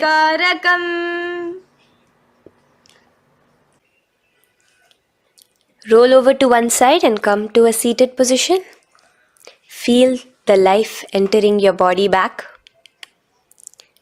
In a seated position, let us get continued with the sequence. We have 200 asanas more to go, starting with Yatha Sanishtasana. In Yatha Sanishtasana, sit in any posture you are completely comfortable in, bringing your hands into the Bindu Mudra with the thumbs and index touching. Start off with the Samana Kumbhaka. As you're inhaling and exhaling, feel flames licking up your spine. Clench your perineum in the Moola Bandha with the japa Om Nityananda Paramashivoham for the remaining of the sequence. Visualize Swamiji in your inner space. From here, moving into Samasana, where you bring your feet to a cross-legged position. Keep your hands on your knees with the thumbs and index touching in the Bindu Mudra. Just inhale and exhale as you visualize Swamiji in your inner space. The next is Muktasana. Press your left foot against your genital region. Place the right foot on top of your left. Keep your hands facing downwards on top of your knees. Sit straight, gazing towards your nose. Visualize yourself as a sage liberated by Swamiji himself. Now, continue to remain in the same position as we go into Siddhasana, where your gaze will be switching from the nose to your third eye. Continuing to visualize Swamiji in your inner space, ensure the Moola Bandha, the perineum, is locked.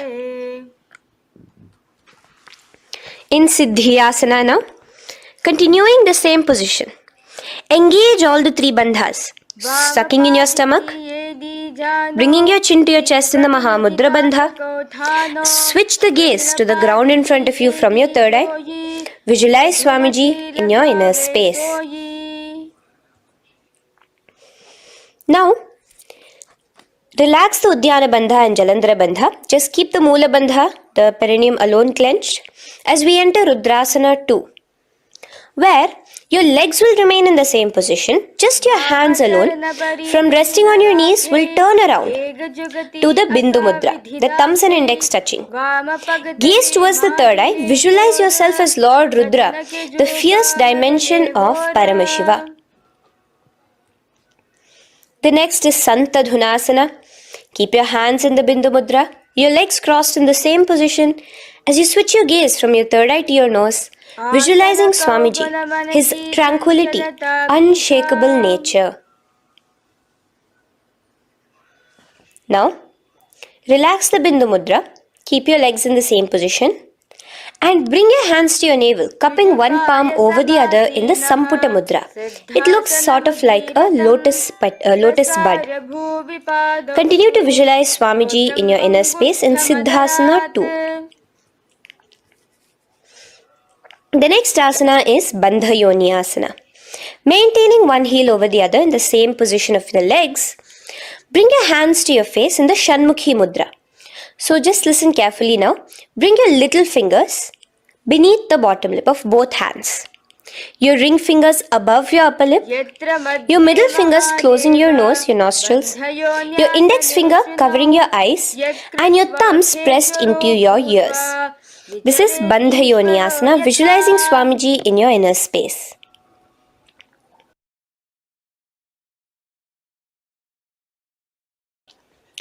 The next asana is Virasana. Now, you can remove your hands from your face and bring one foot onto the opposite thigh, and the other foot underneath the thigh.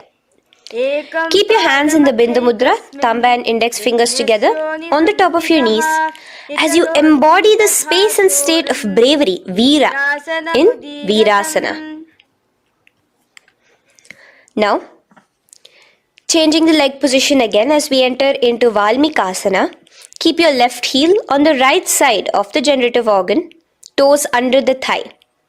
Keep your right foot on top of the left leg, toes by the knee. Again, bring your hands into the Bindu Mudra on top of the knees. Gaze towards your third eye. Visualize Rishi Valmiki, the poet, the first poet and author of Ramayanam. The next asana is Joni Mudrasana. So you're going to remain here as you switch your gaze to your nose, visualizing the Yoni Mandala, a beautiful formation, divine cosmic geometry, representing Devi, Shakti, a symbol of the creative energy of the universe in Joni Mudrasana. In the same position, switch your gaze to your third eye, continuing to visualize the Yoni Mandala in your inner space. Now, let's move into Bhadrasana 3. So bring your feet, the soles of your feet together, uncross them and bring them together in front of your body. Hold it with both your hands, pulling it against you. Push your knees down towards the ground. As you gaze at your nose, suck your stomach in the Uddiyana Bandha. Visualize Lord Veerabhadra in your inner space. Bhadrasana 3. In the same position, we are entering into Aghorasana, where your left hand will rest on top of the left knee, while your right hand comes towards your face.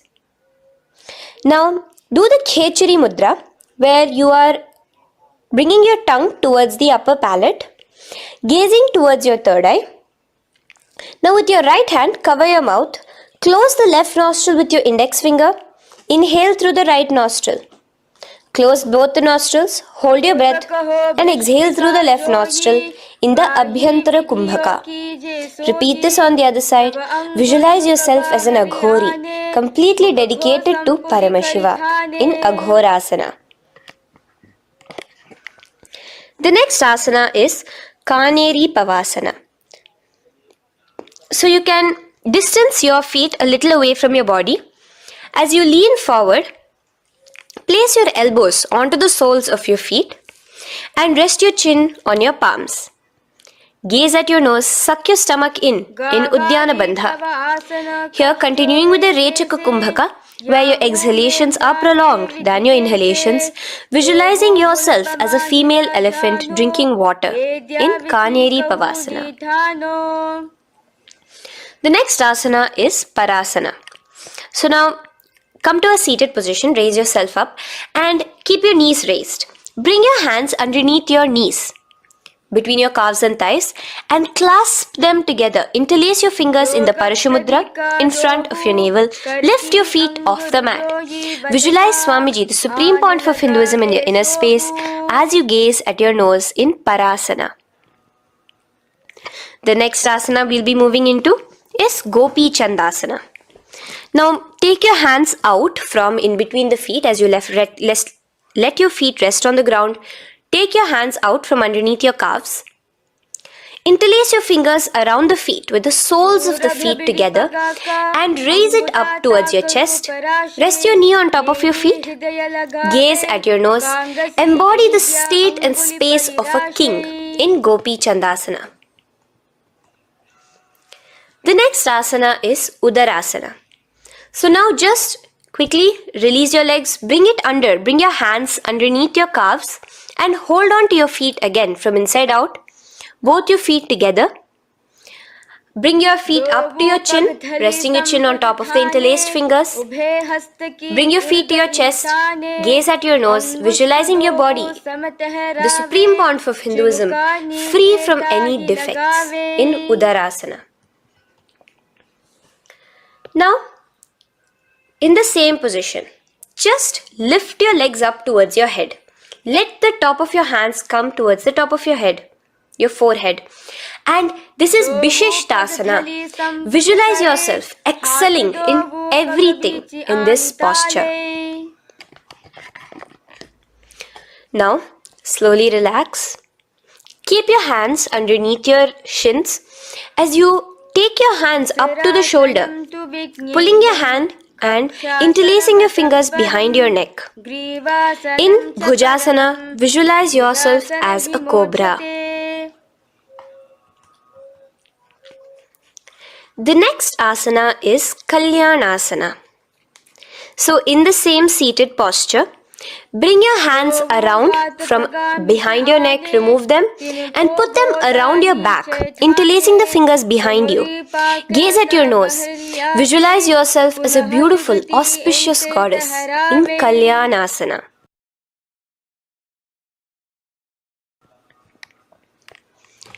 The next posture is Sankatasana. So now, uncross your hands from behind you. Release yourself completely onto the ground. Place your left knee on the mat and the left foot flat. Sit on top of your left foot, knee pointed forward. Raise your right leg on top of the left, bringing the right heel to the left hip. Place your hands on the opposite knees. Here, do the Ujjayi Pranayama. As you inhale and exhale, make the sound of an ocean. Visualize yourself as a swan, a beautiful swan in Sankatasana. The next is Dhenukasana. Just in the same position, slide your left heel to the left hip. Keep your right knee on top of the left. Place both your hands on your right thigh. Visualize a cow in your inner space as you suck your stomach in the Uddiyana Bandha, Dhenukasana. Now slowly uncross your legs as we move into Matsyendrasana. Place the right foot on the left thigh, the left foot on the right knee. Bring your left hand behind your back, hold the right thigh. Twist a little bit. Place your right hand on your left thigh. Twist your body, gaze towards your third eye, visualizing Swamiji in your inner space. The next asana, Matsyendrasana 2, just untwist your body. As you clasp the respective toes of both your feet with your hands, lean forward and down, bringing your forehead to the ground in front of your feet. Visualize Swamiji, the Supreme Pontiff of Hinduism, in your inner space. Raise up now. Keep your legs in the same position. We have the Guru Asana. Interlace your fingers together and place it over the topmost knee. Suck in your stomach in the Uddiyana Bandha, clench your perineum in the Moola Bandha, tuck your chin to your chest in the Jalandhara Bandha. As you engage all three bandhas, visualize Swamiji in your inner space. Let us now repeat Sankatasana on the other side. So, you can release your hands, your legs as you cross the other leg over. Visualizing yourself as a swan, remember to put your hands on the opposite knees.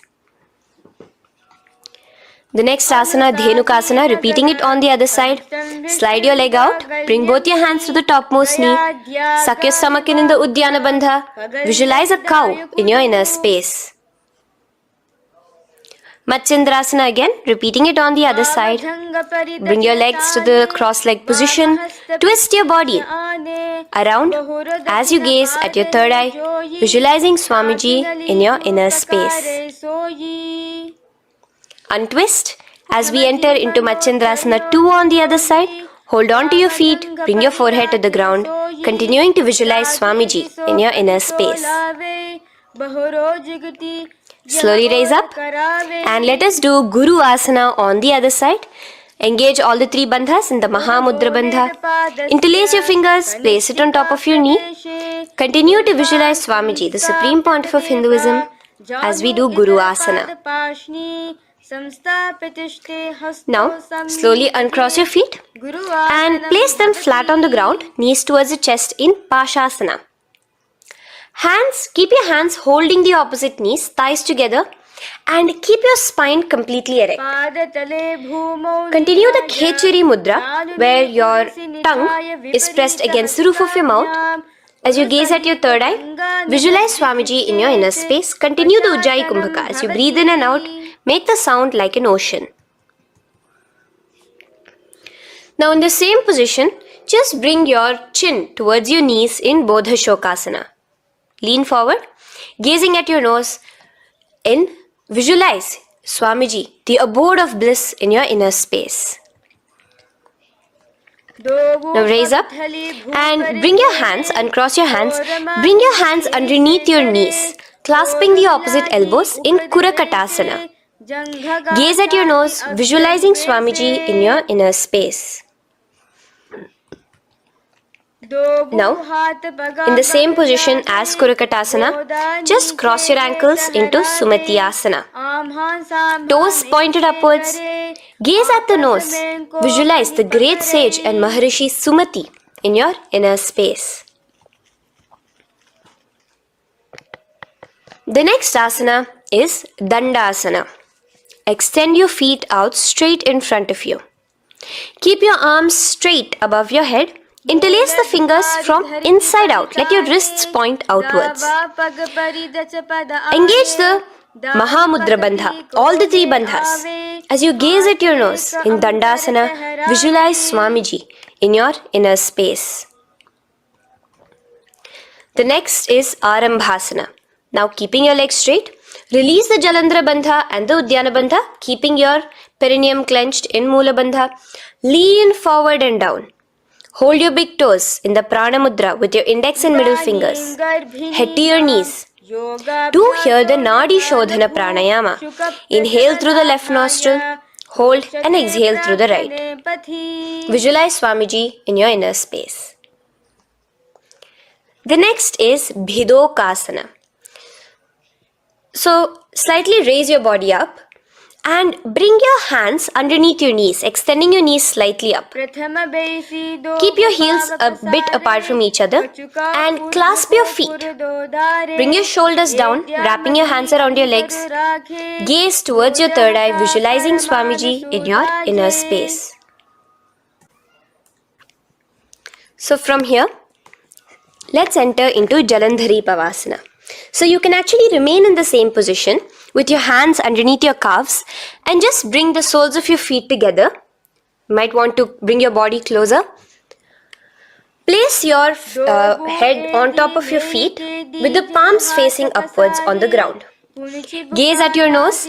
Visualize Swamiji in your inner space.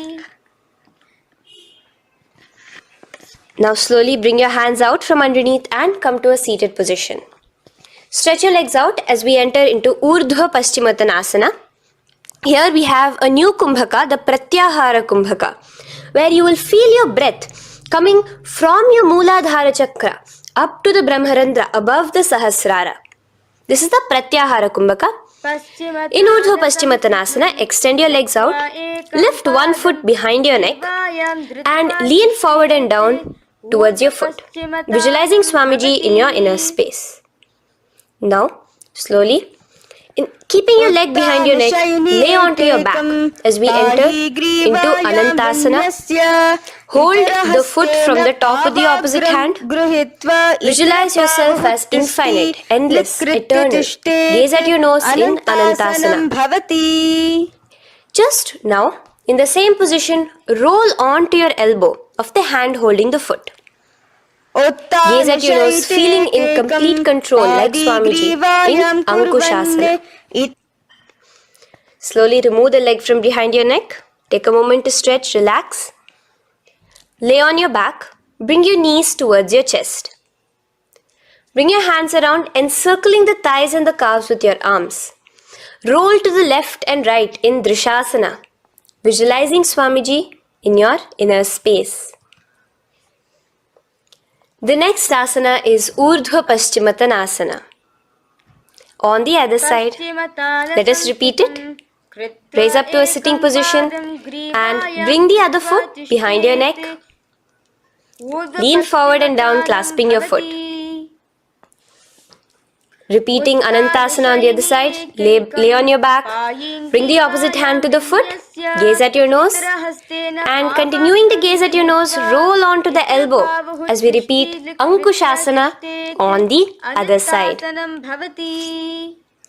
Now, you can release your foot and try to remain in the same position without removing the leg from behind your neck as you bring the other leg too to cross behind your neck with both your legs behind your head. Laying on your back, bring both your hands to clasp behind your back. Gaze to your nose, visualizing Swamiji in your inner space in Yoga Nidrasana. As we enter into Atmaramasana, in the same position you can uncross your hands from behind your back. Bring it up, continuing to keep it underneath the legs. Just clasp it behind your neck. So you can bring your legs out from behind your neck. Just let your hands interlace behind your neck, gazing to your nose, visualizing the Atma Rama, Bhagavan Mahavishnu within you as your soul blessing you, as you gaze at your nose in Atma Ramasana. Now, you can release your hands and legs. Continue to lay on your back as we enter into Kochikasana. Bring your knees to your chest with the soles facing upwards. Extend your arms sideways as you gaze towards your third eye, visualizing Swamiji in your inner space. Now, from Kochikasana, keep your arms reached out to the sides at shoulder level.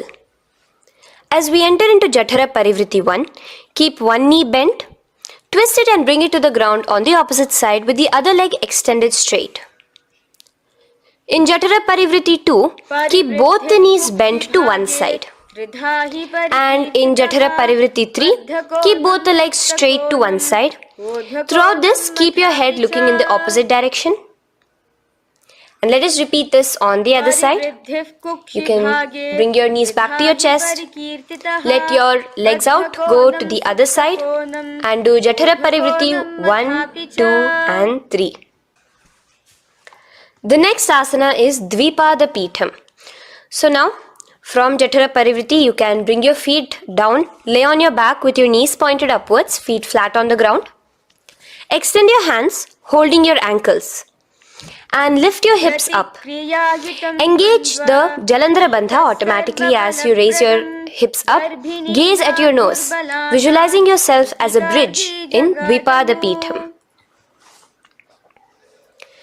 Now in Paryankasana, so you can lay back onto the ground and place your feet flat. Bring your arms over your head, placing the hands flat near your shoulders with the fingers pointing towards the feet. Lift your entire body up and off the ground in Paryankasana as you visualize yourself as sturdy as stone furniture. Lay back down slowly as you bring your hands out. Keep your knees to your chest here and your hands on the shoulders as we enter into Svottanasana. Visualize you're laying on your back as a playful dog. Move your hips in the circular motion. Do the Sahaja Kumbhaka. Now let us enter into Viparita Karani. First, bringing your arms out from behind your shoulders. Let your arms be extended by the side of your body. Use the strength of your arms, palms flat on the ground, to push your body, your upper body, your lower body off the mat. And keep your legs straight above you, extended. Move your legs around and around in Viparita Karani. Automatically the Jalandhara Bandha is engaged. Breathing during the Jalandhara Bandha is the Murcha Kumbhaka. Visualize Swamiji in your inner space. The next is Viparita Karani 2. In the same position, just stop the rotational movement of your legs. Visualize Swamiji in your inner space. Now, as we enter into Langalasana, just let your feet from the top rest onto the ground above your head. Interlace your fingers in the Parashu Mudra behind your body. Visualize yourself as a plow in Langalasana, continuing to engage the Jalandhara Bandha. भूमिं कर्षयेत् लङ्घलासनं भवति. Now, in Shaita Paschimottanasana, bring your hands out from behind your body and hold on to the toes above your head. Keep your legs and hands completely straight. Visualize Paramashiva as Shaita Paschimottanasana is one of the 84 different asanas directly revealed by Paramashiva himself. Continue to do the Murcha Kumbhaka, inhaling and exhaling with the Jalandhara Bandha. Clasping your toes now, spread your feet wide apart from each other in Supta Konasana. Visualize Swamiji in your inner space. Bring your feet back together as we enter into Chakrasana. Clasp your ankles, keeping your legs and hands completely straight above your head. Visualize yourself as a chakra, a wheel in Chakorasana. Now slowly rest your back onto the ground. Keep your legs raised up in Supta Prasarita Padangushtasana. Clasp the respective toes in the Prana Mudra with your index and middle fingers and spread your legs out wide apart from each other. Visualizing Swamiji in your inner space, restart to Ujjayi Kumbhaka, where you're inhaling and exhaling, making the sound of an ocean. Bring your feet together in Supta Padangushtasana in the same position, continuing to visualize Swamiji in your inner space.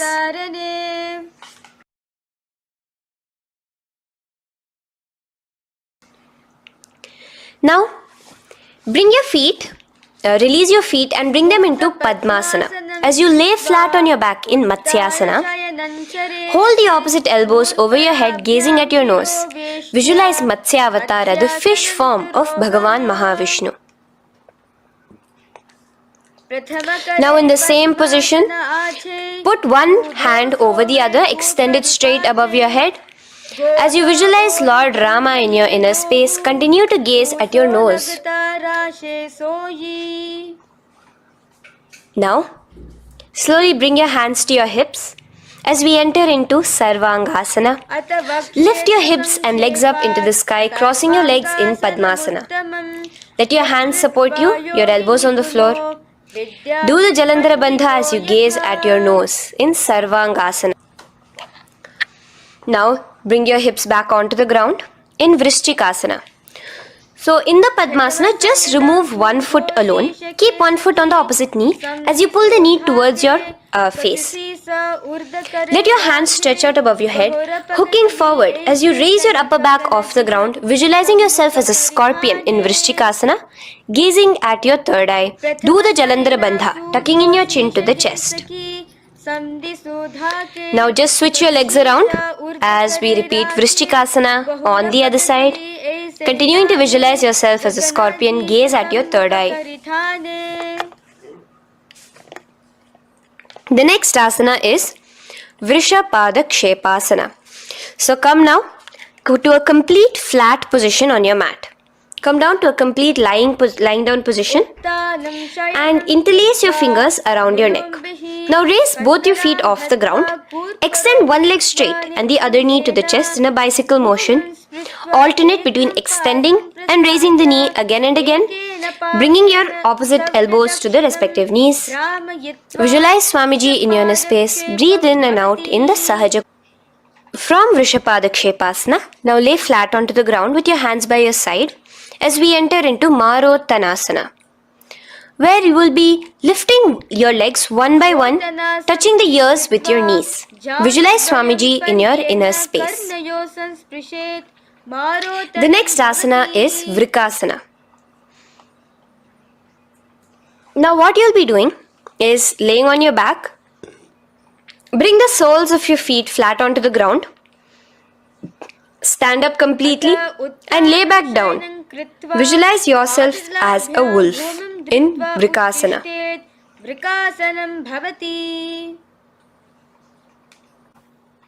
Now come back to a seated position as we enter into Luthasana, where you are going to be quickly throwing your legs above your head as you roll over completely, finishing in a prone position. Do this a couple of times. Come forward, roll over. Come forward and roll over again. Visualize Swamiji, the Supreme Pontiff of Hinduism, in your inner space. Now, take a moment to relax. Lay on your belly with your toes extended in Sarathasana. Keep your hands onto the ground by your shoulders. Now here, contract your lips and make a sound like a flute, whistling while inhaling. Visualize yourself as a ratha, as a chariot carrying warriors into battle for dharma on your back. Now from Sarathasana, let us enter into Dehal Ullanghanasana. So place your palms on the ground and bring yourself to a plank position. Jump your leg forward and back between your arms, visualizing Swamiji in your inner space. Jump forward now. When your legs are between your hands, stand tall. Holding your toes with your hands, walk back and forth. Visualize yourself as a wise 60-year-old elephant in Jatyasana. Now come to a standing position.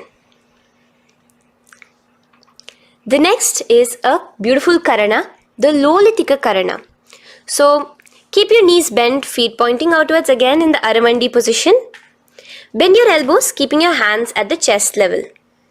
Now swiftly move your arms across the body, bringing it back to the center and tilt your head back. Opening your chest up towards the sky, move your head in all the directions. Now stand back straight as we enter into Sarpasana. So stand erect like a rod with your arms by your side, hands touching the thighs. Visualize Devi, Kundalini, raising up and curling upwards around your body in Sarpasana. The next asana is Ushtra Sadanasana. Lean forward and down, standing on top of your palms. Begin to move and walk like a camel, visualizing yourself as a camel. In the same position, continuing to walk around, switch your visualization to visualizing yourself as a horse as you start to walk around like a horse in Ashvasana. Now raise up tall as we enter into Kapota Nitakasana. Interlace your fingers behind the back Pulling them down towards your calves, open up your chest. Keep your hands in the Parashamudra. Visualize yourself as a soaring bird diving down in Kapota Nitakasana. Now, stand tall as we enter into another Karana here, the Tala Pushpaputam Karana. Bring yourself to the Aramandi with your hands in the Namaskara Mudra. Simultaneously now, open up your palms while raising one heel off the ground, slightly lowering the waist and shoulder of the heel you have raised. Visualize you're offering a bouquet of flowers to Paramashiva as you come back to a standing position, and repeat this on the other side. Let's do this a few times, offering flowers to Paramashiva. Now, come to a standing position. Stand straight and bring your hands together in the Namaskara Mudra. Slightly lean forward. Visualize yourself as a rhinoceros. Your hand is the horn as you gaze at your nose in Khadgasana. The next asana is Utthanotthanam. So come to a standing position and sit down all the way as low as you can to the ground and stand up. Do this again. Sit down, stand up, and again. Sit down, stand up.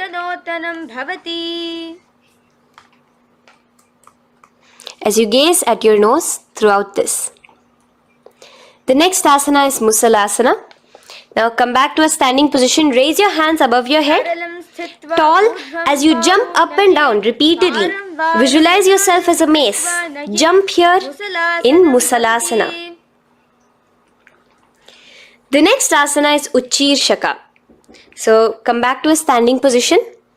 Pull the sole of one foot towards your belly. Now with the other leg, sit down and stand up. Release the leg. Pick the other leg up, pull it towards your belly, sit down and stand up in Uchirshaka as you visualize Swamiji in your inner space gazing at your nose.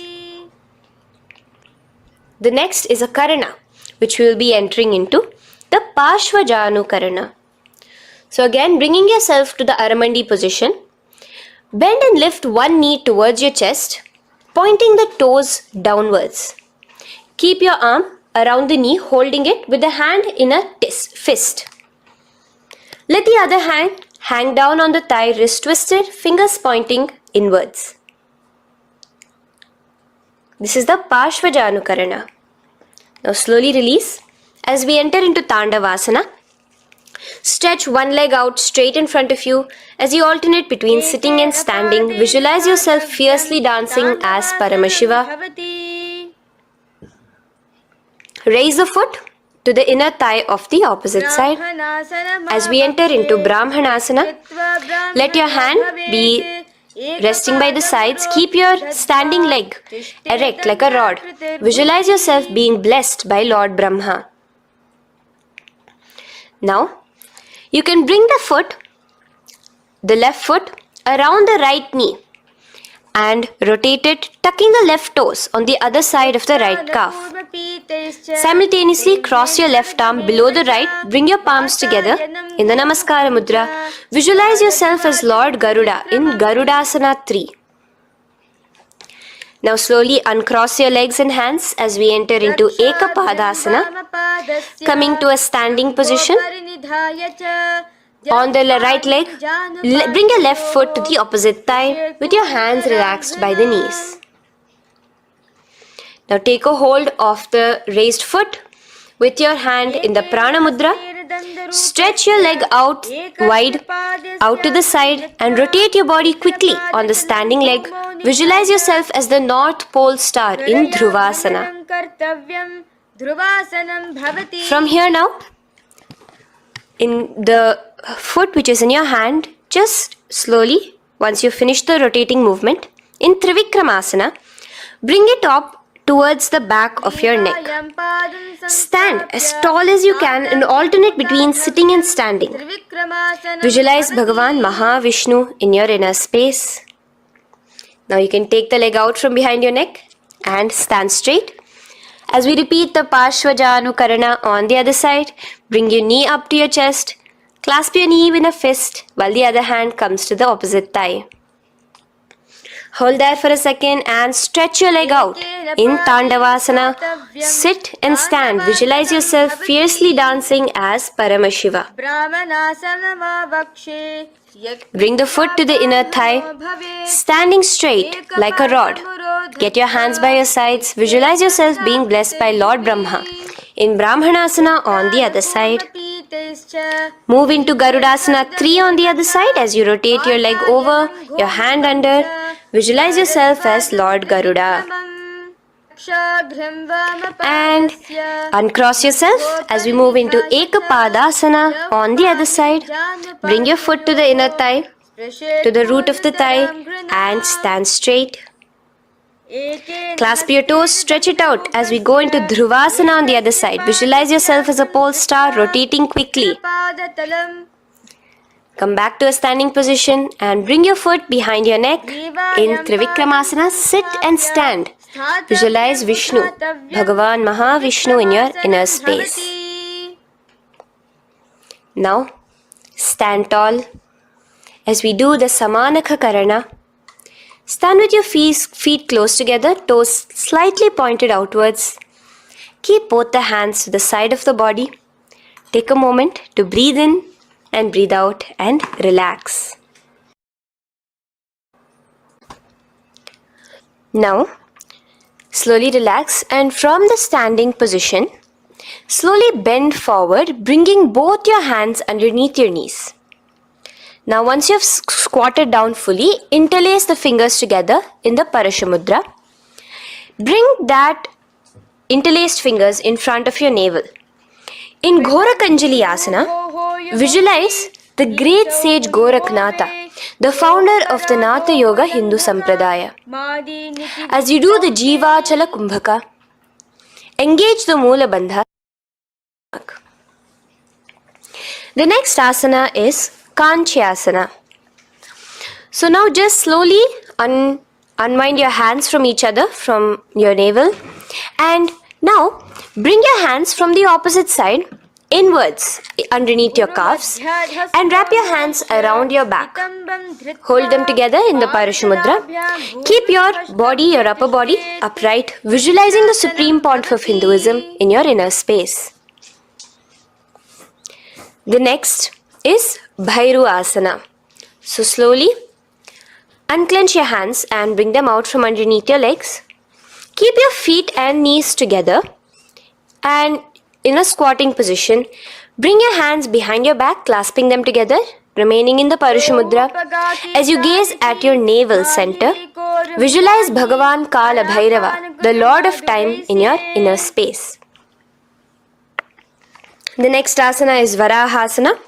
Now to gain your balance, you can lightly spread your legs apart and bring your hands to the back of your behind you in the Anjali Mudra, palms together. Visualize a boar, one of the 10 incarnations, the Varaha Avatara of Mahavishnu, gazing at your nose. Now slowly relax, bring your hands out from behind you as we move into Pripithasana. With your hands in the Prana Mudra, with your index and middle fingers, clasp the respective big toes and come to a half squatting position where your hips are at your knee level. Visualize Swamiji in your inner space as you do this asana, Pripithasana. Slowly let go of your feet and place your palms flat on the ground in front of you with the fingers wide for balance. We're going to be balancing here in Bakasana. Place your knees on the back of your arms. Focus your eyes on one spot as you raise your feet off the ground, balancing here. Visualize yourself as a crow. The next asana is Shushtanga Kapali Asana. So now come to a kneeling position. So from there itself, you can directly put your head onto the ground, or else come to a kneeling position and place your head onto the ground. Palms spread for support. Raise your body onto your head, bringing your legs into the Padmasana. Gaze at your nose. Visualize Swamiji himself in your inner space. Come down now, uncrossing your legs as you come down. Sit onto your knees, keeping the toes flat. Now, let your heels come outside of the hips Keep your hands on your knees in Guptasana, sit straight. Keep your gaze on your nose. Visualize you're sitting in the sacred secret seat with Paramashiva and your Guru, Swamiji himself. Now we are going to be kicking up into a handstand. So get ready, place your palms on the ground, fingers wide for support.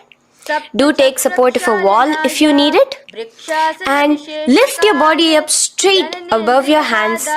Visualize you are a tree in Vrikshasana 2 with deep roots into the ground. Breathe in and breathe out slowly.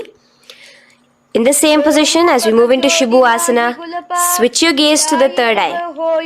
Hold it there for a few seconds and relax. Bring your feet back to the ground. Now lay flat onto the ground in a plank position and slowly lower your body towards the ground and push yourself up again. In Matsyasana 2, go down and come up, visualizing yourself as a fish. The next asana is Sarpasana 2. So here you're going to lay prone, completely flat now. You can lower yourself to the ground. Bring your hands to the hips. Extend your legs together and point your toes backwards. Lift your chest up and move left to right. You're moving like a snake while visualizing yourself as a snake in Sarpasana 2. Relax slowly, bringing your chest back to the ground. Now, keep your feet together, pointing backwards. As you bring your elbows onto the ground, rest your upper body on your elbows. Bring your hands together in the Padma Mudra with your little fingers and thumbs together and rest your chin on your hands. Niralambanasana, where feeling yourself completely supported, knowing that Swamiji is there in your life. Now, slowly relax, place your palms on the ground beside your chest and push yourself up, your hands straight up completely. As you bend your knees, bringing your feet to touch the top of your head. Lean your neck back, touching your head with your tip of your toes. See yourself, visualize yourself as an umbrella, protecting your Guru from the sun's rays in Chhatrasana. Slowly relax, you can bring your feet down. As we move into Vajrasana, just push your body back and sit on top of your knees, with the heels flat on the ground. Now stretch your arms in front of you with the palms facing downwards. Place your forehead on the mat. Visualize you are the weapon of Indra, the Vajra, symbolizing indestructibility as you gaze at your nose. As we enter into Meshasana, raise yourself into the same Gajasana position on your hands and legs with your hips pointed upwards and alternate striking the ground with the opposite hands. Experience yourself, visualize yourself as a powerful ram as you alternate striking the ground in Meshasana. Now stop striking the ground, bring your palms down again. As we move into Ajasana, kick your legs off the ground and lower your forehead to the mat. Let's do it again. Kick your legs off the mat. Lower your forehead to the ground. You are unborn, existing for all of eternity in Ajasana.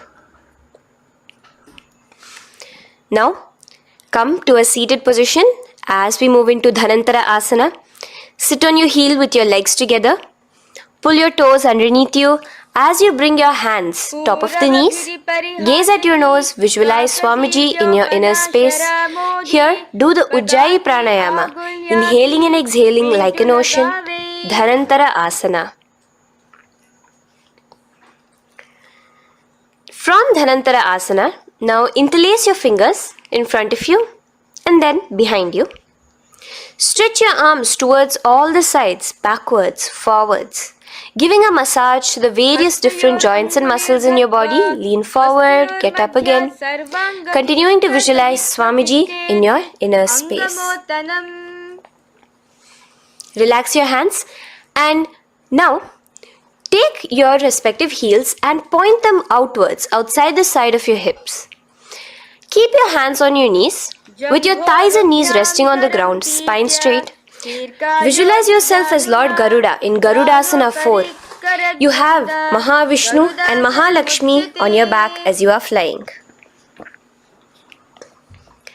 The next asana is Ananda Mandirasana. Now you can continue to remain in the same position. You can bring your feet pointing inwards. Use your hands to clasp underneath your ankle. Make sure your knees are spread out wide. Gaze at the third eye. Visualize residing in the blissful space of a temple. You are in a temple in Ananda Mandirasana. Now, as we move into Mandukasana, keep your knees wide and sit on top of your ankles. Your hands underneath your knees. Gaze to your nose. Visualize yourself as a frog. Suck in your stomach in the Uddiyana Bandha. And remember to do the Manduki Mudra, your tongue, your frog-like tongue, catching the nectar dripping from the Sahasrara Chakra in Mandukasana 2. Now, as we move into Narasimhasana, tuck your toes in and sit on top of the heels. Place your palms on the ground, spread your fingers wide and spread your knees apart onto the ground too. Gaze towards your nose, stick out your tongue and exhale forcefully, visualizing the Narasimha Avatara, the form of Mahavishnu as a half lion and half man. Now just raise up, bring your hands off the ground. Here we'll be doing a new pranayama, which is the Bhishraka pranayama, as we enter into Bhishrakasana. So continue to keep your knees and feet on the floor. As you bring your hand up to your face, make a hollow of your palms and place it over the mouth. Keep your thumbs under your teeth and close your lips. Gaze to your nose. Inhale through your left nostril, exhaling through the mouth. Gaze at your nose again. Visualize yourself as Devi, presiding over any and all minuscule fears you may have within you. Now moving back into the Ujjayi Pranayama, let us do Makadasana. So you can take your hands off your face and slowly remaining in the same position, bring it to your armpits. Bring your fingers to your armpits. Imitate as if a monkey is scratching. As you gaze to your third eye, visualize yourself as a playful monkey in Makadasana. From Makadasana, let's move into Vajra Sangharasana.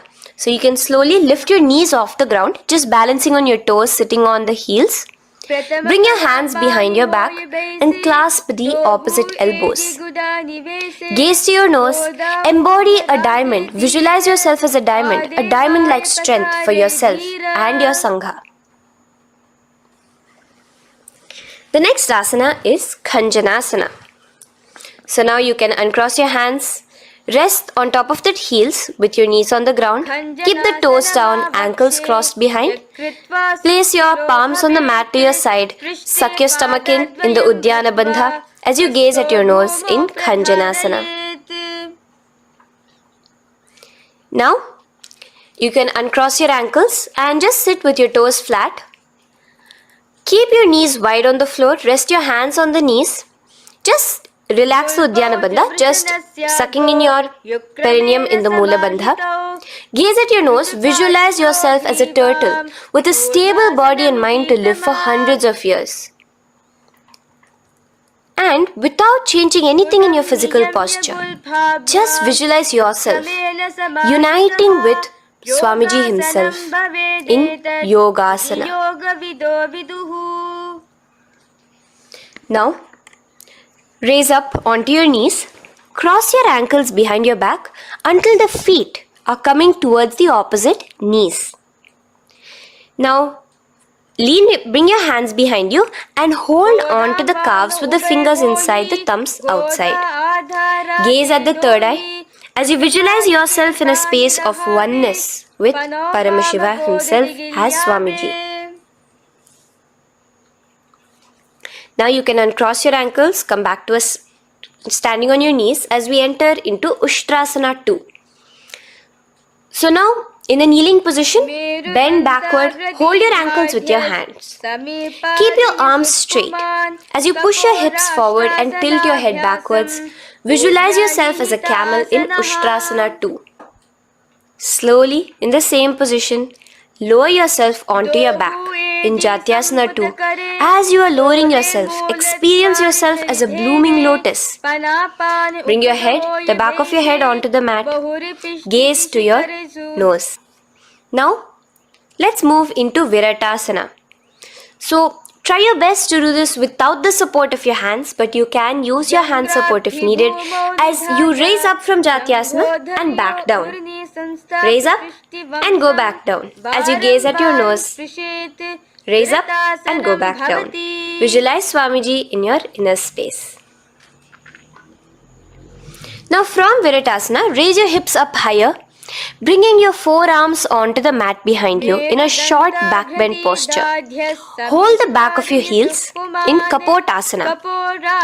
Visualize yourself as a beautiful dove, a Kapota, in your as we move on from Kapotasana into Varasana. So stand upright on your knees with the toes tucked. Hold your arms with the opposite hands. Gaze at your nose. This is the boon fulfilling posture. Visualize your boon becoming a reality directly from Paramashiva himself in Varasana. Now, keeping your knees together, toes tucked, just lean forward, bringing your head onto the mat, holding your head with your hands.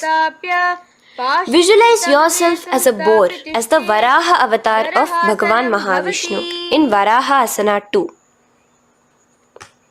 Now, just kick your legs off the ground as we enter into Mundasana. Raise yourself up into a headstand posture, visualizing yourself as a lopped tree. Gaze at your nose. Breathe in and out in the Sahaja Kumbhaka. Slowly come down now. Relax. Come to a kneeling posture. Sit on your heels. Bring your head down beside your knees, your elbows adjacent to the knees, your hands holding your head. Exhale through your mouth as you gaze at your nose, visualizing Swamiji in your inner space in Andhasana. Now from here, push yourself off the mat as you come lying prone on your belly. Let your arms be extended straight out and together lift your thighs, arms and chest off the ground, stretching your body, balancing there. Visualize yourself as a locust in Viparita Shalabhasana. The next asana is Kapalasana. So slowly lower yourself back to the ground. Now laying on your belly, bring your arms to your side, palms downwards. Keep your forehead on the ground and your chest on the mat. Only lift your legs up into the air. Only your legs are lifting up. Visualize yourself as a skull. You are a mind with purified thoughts, a strong will to attain enlightenment in Kapalasana. The next asana is Akasha Kapotasana. So now, in the same position as you are, let your arms be straight out behind you. As you kick your legs up and over your head, bring your feet slowly to the mat in front of you. Push yourself, balance there. Visualize yourself as a free and open flying dove in Akasha Kapotasana. Bring your legs back out as you lay flat on the mat. Now push yourself onto your knees. Place your forearms on the ground and your chest down such that your navel is touching your knees. Be sturdy, visualizing yourself as a sparrow in Chatakasana. The next asana is Vrishchikasana 2. So your forearms are on the ground. Now slowly raise to your toes and kick your legs off the mat. Slowly lowering your legs to your head. Visualize yourself as a scorpion as you balance in Vrishchikasana 2. Slowly release yourself, coming back to the ground as we enter into Vrishasana. Sit down on top of your right heel and let your left foot remain outside of the hip, the ankle to the side. Place your hands on the mat, visualizing yourself as a bull in Vrishasana. Now, bring both your knees underneath you, sit on both your heels, cross your left leg over top of the right lightly and in Lolasana, push yourself off the ground.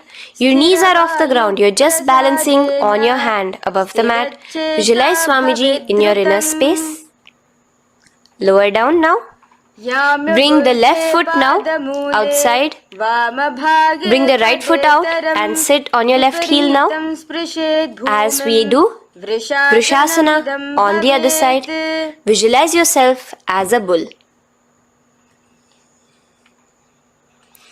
From here, let us get into a very powerful asana, Bala Gunasana. So, place your left toes on the ground, sit on the heel of your left foot. Place the right foot flat with the knees raised towards your chest. Maintain your palms on the respective knees. Be upright. Visualize Bala Gunahai, one of the 84 siddhas in your inner space in Bala Gunasana. Now come to a squatting position. Let your feet be flat as you bring your elbows under your thighs and calves, wrapping it around your shins. Hold on to your ankles from the outside in Grahasana, visualizing yourself as an entire planet. Now you can unwrap yourself as you sit on top of the opposite heel in Bala Gunasana on the other side. Maintain your palms on the respective knees. Visualize Bala Gunahai, one of the 84 siddhas in your inner space. Now, sit upon both the toes with the heels up and knees off the mat, knees pointing forward. Now, keep your hands downwards on the respective knees. Keep your spine upright as you visualize Swamiji in your inner space in Utkatasana. The next asana is Vajra Sangharasana. Just spread your knees out wide in Utkatasana. Spread your knees out wide. Clasp the elbows behind your back. Visualize Swamiji in your inner space in Vajra Sangharasana 2. The next asana is Anilasana. Now, sit with your feet hip width apart. Bring your hands under the soles of your feet from inside. Your palms facing downwards. Step onto your hands. Keep your arms straight, elbows together at the navel. Gaze to your nose. Visualize yourself able to consume and live off of air alone in Anilasana. The next is Padukasana. So from Anilasana, you can release your hands. Place the back of your hands on the mat with your fingers facing upwards. With your fingers facing towards your body, palms upwards. Step your feet on top of your hands and wrap your hands around your feet like a shoe. Walk around. Visualize you're wearing padukas, walking across the length and breadth of the world in Padukasana. Now bring your palms onto the ground. Stop moving around as we move into Kukutodana. Kick your feet up into the air and let them fall back down. Let's go up again and come down. Kick up and go down. Visualize yourself as a rooster in Kukutodana. The next is Viparita Nrityasana. So as you're kicking yourself up, you can go up into a complete handstand posture, which is Viparita Nrityasana. Do take support if needed. And move around on your two hands as if you are dancing in Viparita Nrityasana. Slowly come back down to a standing position. Lean forward and let your feet be slightly apart from each other. Bring one palm down on the mat with the arms straight. Bring the opposite hand to your head and be stable in Kunjarasana. Now just put that hand down as you bring the other hand to your head, repeating Kunjarasana on the other side. Be stable here. Now you can squat back down onto the ground. Keep your feet flat. Hold your respective ankles and lift your feet off the ground in Kadamba Asana. Visualize yourself as a Kadamba tree, a pious tree that promotes a long life. The next asana is Pavana Muktasana. Now sit back down onto the ground, bring your knees towards your chest. Let your hands wrap around your knees, hold it close to your body. Visualize all the excess vata, air, just balancing and releasing in your system in Pavana Muktasana. Now, let us move into Chakorasana. So first stretch your legs out in front of you. Bring one leg behind your head. Now place both hands on the ground and lift your body off the ground while lifting the other leg too, up straight. Visualize yourself as a powerful source of energy. Gaze at your third eye in Chakorasana. Slowly relax back down. Now hold your left toes with the left hand, index and middle fingers. Pull the foot to the left here. We are entering into Dhanurasana 2. Extend your right leg out, keeping straight. Hold the big toe with your right hand. Visualize yourself as a bow in Dhanurasana 2. The next is Ashtavakrasana. So lift your left leg over top of the left shoulder. After releasing your hands, bring the right foot across and hook it on top of the left foot. Lean forward and down, keep your palms onto the ground.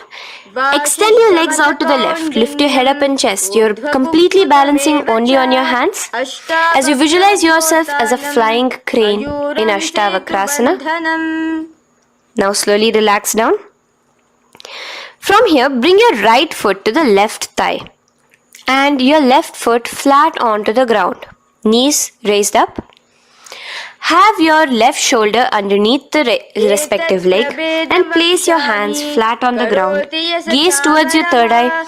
Visualize you are immortal, able to exist solely from prana alone in Pranasana. From here, moving into Parshva Matsyendrasana. Place your right foot at the root of the left thigh. Then the left leg by the side of the right knee.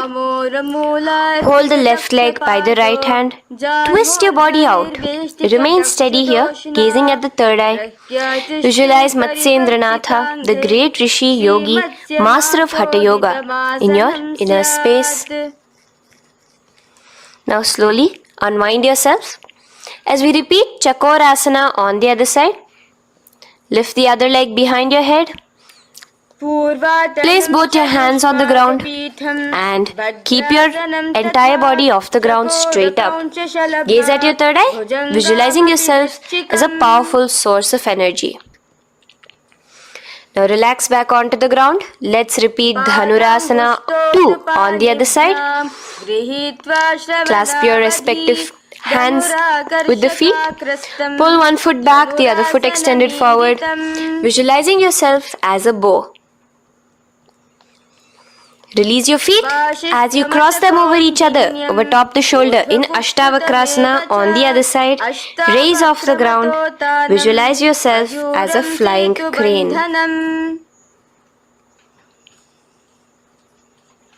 The next asana, we'll be repeating Pranasana on the other side. Bring the right foot to the left thigh. Bring your hands onto the ground with the knee raised. Gaze at your third eye, visualizing yourself able to live off just prana, just air alone. And relax as we do Parshva Matsyendrasana on the other side. Twist yourself, visualizing Matsyendranatha, gaze towards your third eye. And from there, let us enter into Ardha Paschimottanasana. Keep one leg straight and press your perineum with the other heel. Bring your chest forward and down. Hold your toes and feet and bring your head towards your knees. Here in Ardha Paschimottanasana, visualize Swamiji in your inner space. Now raise up and the foot which was at the inner thigh, now rotate it outside of the hip. Now hold the sole of your other foot and lift your leg up towards your forehead. Try to bring your knee to your forehead as you keep your knee straight. Gaze to the nose in Kraunchasana. Visualize yourself as a crane. Now slowly relax down your leg. Now the leg which is now straight, you can bring it to the inner thigh as you straighten out the other leg. As we repeat, Ardha Paschimottanasana on the other side. Lean forward and down, clasping your foot. Bring your forehead to your knee. Visualize Swamiji in your inner space. Slowly raise up. Place your right ankle outside of the hip now. Hold the sole of the left foot, lifting the leg up towards your forehead. Stretch yourself there. Gaze at the tip of your nose. Visualize yourself as a crane in Kraunchasana on the other side. Now, from here, bring the soles between the thighs and calves. So once you have relaxed yourself, bring your soles between the thighs and calves. Keep your spine straight, palms resting on your knees. Visualize a swastika, embodying peace, well-being, good fortune and prosperity as you gaze at your nose in swastikasana. Now, without changing anything about your position, just take your hands alone. Cover the respective heels with your hands in Gorakshasana as you tuck your chin to your chest in Jalandhara Bandha. Gaze at your nose. Visualize the great Rishi Gorakhnatha, the founder of the Natha Yoga Hindu order. Now release the Jalandhara Bandha. Continue to keep the Mula Bandha engaged throughout the whole sequence. As you raise one foot to the opposite thigh, bring your hands to your face in the Shanmukhi Mudra, closing your eyes with your index finger, nose with the middle finger, ears with the thumbs. Gaze at your third eye as you meditate on Swamiji himself, the Supreme Pontiff of Hinduism. Now release the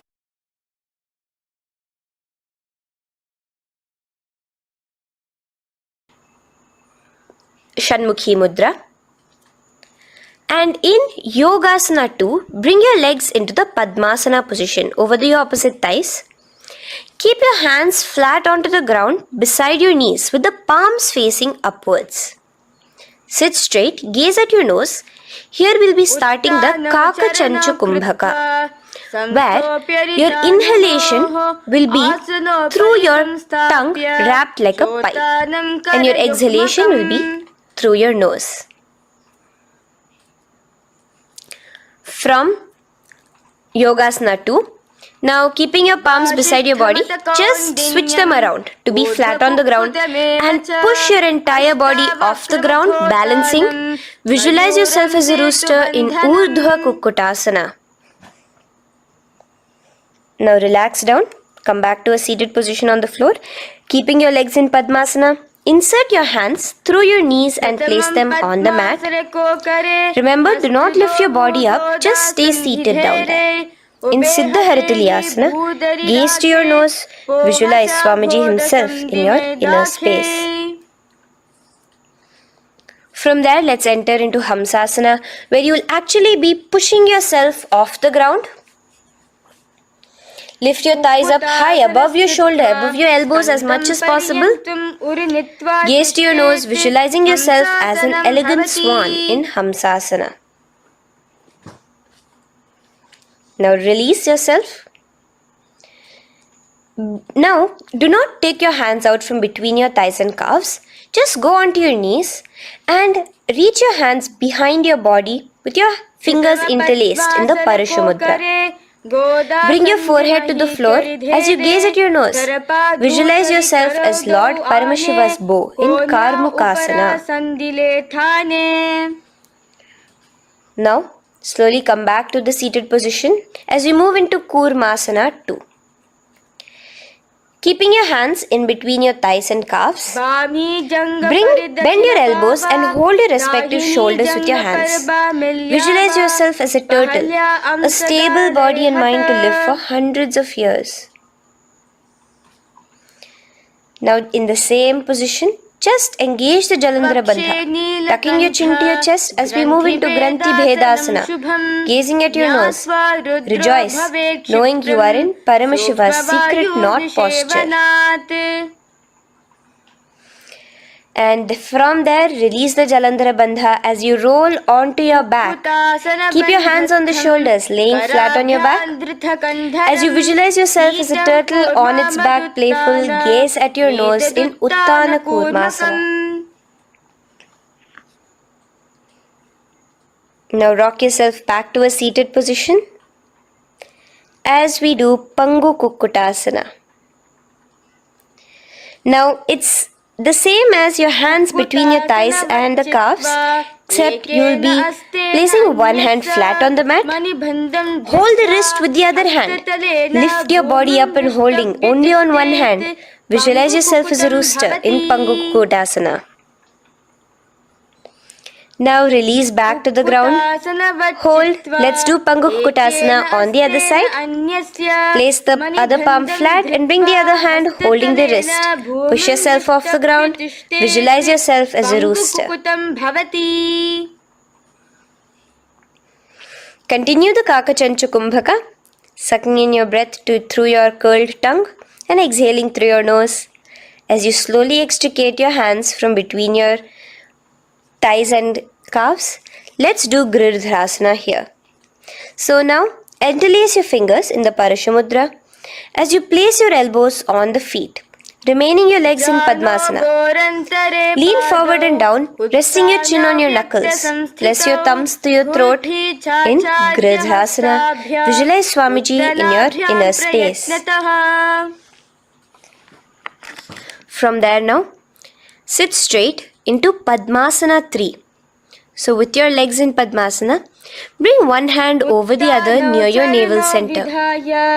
Engage all the three bandhas, suck in your stomach, clench your perineum, tuck your chin to your chest and gaze at your nose in Padmasana 3. Slowly now, as we move into Padmasana 4, bring your hands to the respective knees. Release the Jalandhara Bandha and release the Uddiyana Bandha, just engaging the Moola Bandha alone. Visualize Paramashiva in your inner space as you gaze at your nose in Padmasana 4. Now we'll be entering into Karmukasana 2. So in the Padmasana position, hook your right hand index and middle finger in the Prana Mudra around the toe.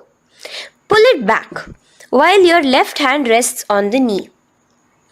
Now, as you visualize yourself as Paramashiva's bow, just release your right foot, bring your left hand to the left toe, right toe, and let your right hand be on the right knee. Now from here, let's do Karmukasana 3. So you can release your toes, cross your hands behind your back, continue to keep your legs in Padmasana, and with your respective hands, cross behind your back. Hold on to the toes in the Prana Mudra. Engage all the three bandhas, suck in your stomach, clench your perineum, tuck your chin to your chest. Visualize yourself as Paramashiva's bow in Karmukasana 3. Slowly relax the bandhas, just keeping the Moola Bandha. Continue to hold on to your toes. Release the Uddiyana Bandha and the Jalandhara Bandha. Switch your gaze to the third eye. Visualize you are Paramashiva's third eye itself. Anything you come across, you just rejuvenate it, destroy it in Dridhasana. Now, try to keep your hands at the toes. If not, just keep your hands crossed behind you as you lean onto your back in Padmasana, where you are entering into the Nagrasana position. Lay flat onto the back, visualizing yourself as a snake, gaze at your nose in Nagrasana. Do the Sahaja Kumbhaka, simple breathing, inhaling and exhaling.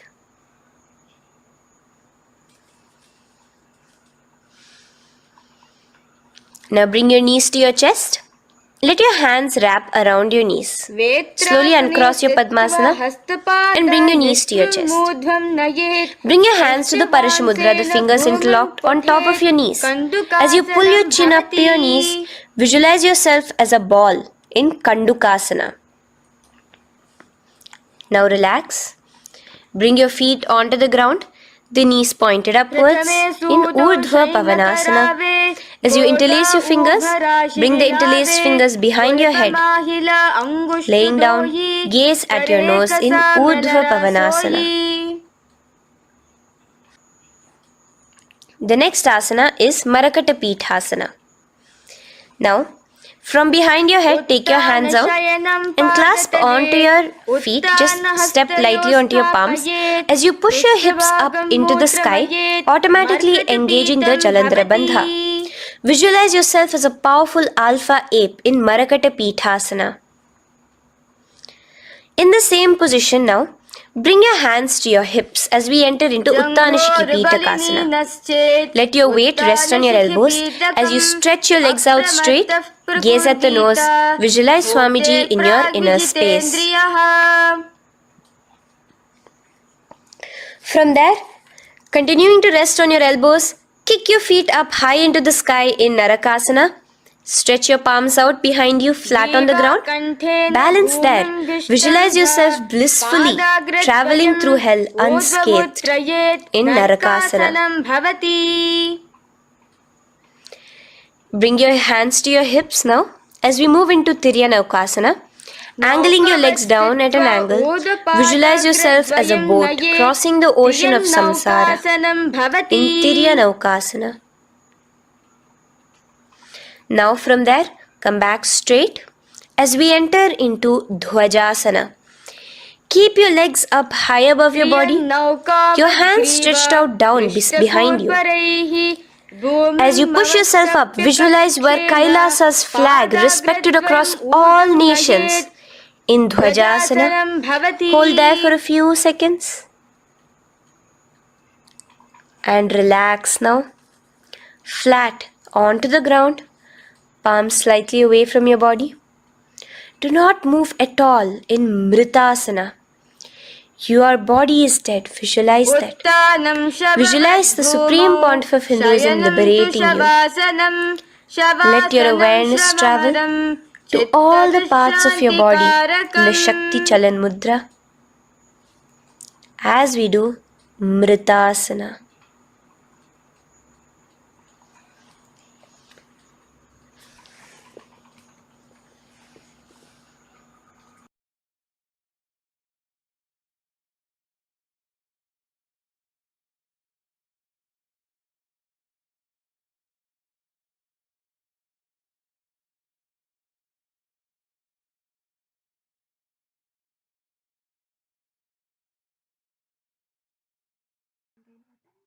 Om Purnamadah Purnamidam Purnat Purnamudachyate Purnasya Purnamadaya Purnamevavashishyate.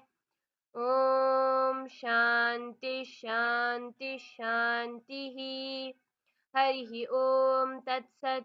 Sarvam Bhagavat Shri Nityananda Paramashiva Padukarpanamastu. Om Nityanandam.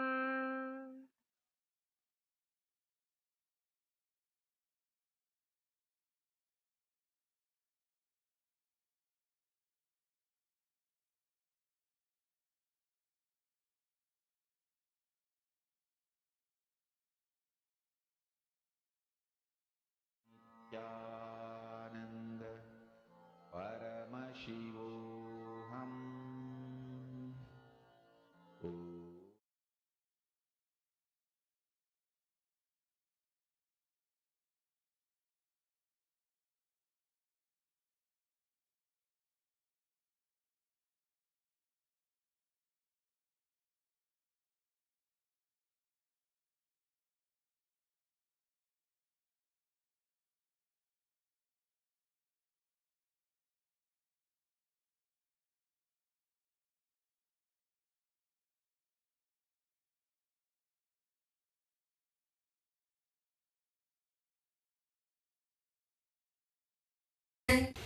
Swamiji, please tell us about more about Grihastha order of our tradition.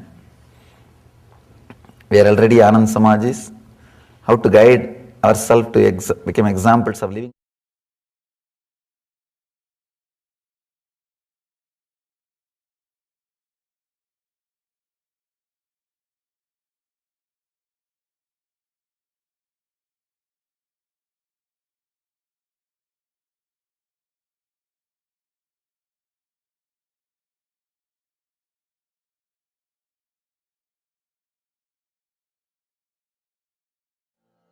Paramashivoham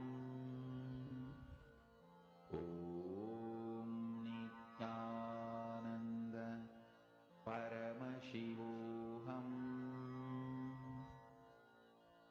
Om Nityananda Paramashivoham Om Nityananda Paramashivoham Om Nityananda Paramashivoham Om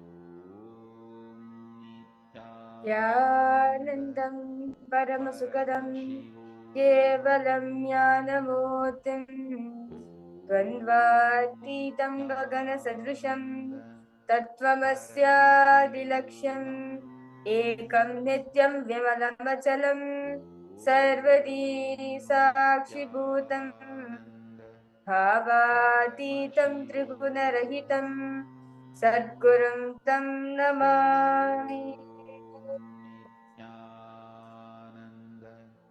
Nityanandam, we welcome all the participants and all the viewers who's joining us for today's Paramashivoham Level 3 program. As today, we'll be entering into the day 8 of today's program, and today, all the participants, we are celebrating one of the most beautiful festival called the Akshaya Tritiya, where you manifest gold, abundance today. So all the participants, and today we will be actually receiving the special darshan of Swamiji as Bhagavan Venkateshwara, and throughout the whole day, all the participants will be entering into a very beautiful session where Swamiji reveals on how to manifest wealth, how to manifest Lakshmi, abundance in your life. With that, today all of us started our day beautifully with the Nityananda Yoga, where all of you did the Dvitiya Vinyasa Krama, the 308 sequence, which is directly designed by Swamiji. So I request all participants to post how was Nityananda Yoga for all of you. Like where all of you will see some transformation in yourself, like so much of coolness, so much of calm, so much of lightness happening within your system. How exactly is all of you feeling? I request all of you to post. That's fun. What do you feel like? You feel like you've been starting to do all the complex asanas, challenging asanas, and you feel good about it. You feel so complete with your body. Whatever it is, you can post it in the chat section. Paramashivoham Om Nityananda Paramashivoham Now, we'll be entering into the palm manifestation, all participants. So right now, all of us did the Dvitiya Vinyasa Kramas. Now, the best way to enjoy the experience is by doing the power manifestation. So right now, we'll be entering into power manifestation. Because all participants to have some water, settle down yourself completely as when you're doing the Nityananda Yoga. And also when you're getting into, when you're experiencing, when you're diving into these truths, especially these sacred truths revealed by Swamiji. When you actually experience all these truths within yourself, your body tends to create lots of heat. Like all of us are doing the power manifestation, also like we were doing power of consciousness of matter, mind, various different power manifestation all of us are doing. So it is important for all of us to take care of our bodies, because all participants always have a water bottle next to you so they can keep yourself hydrated throughout the whole program.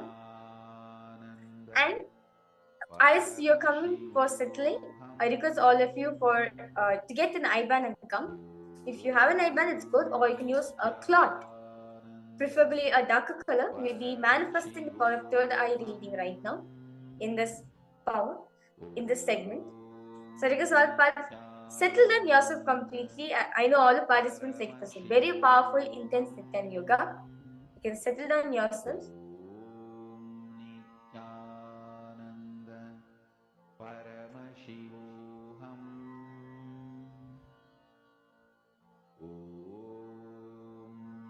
Nityananda Paramashivoham. So, with that beautiful understanding, with that beautiful Nityan yoga all of us had, let us now enter into the power manifestation. So, let us now listen to the Shastra Pramana.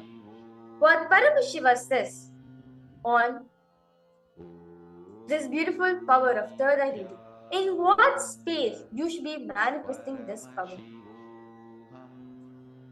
Very beautifully in the Vijnana Bhairava Tantra, Sutra 34, Dharana 11, where Paramashiva says very beautifully, Kapalantarmanonyasa Tishtanmilitalochanaha Kramena Manasodaltyat Lakshaye Lakshamuttamam. Very beautifully, Paramashiva says the meaning goes.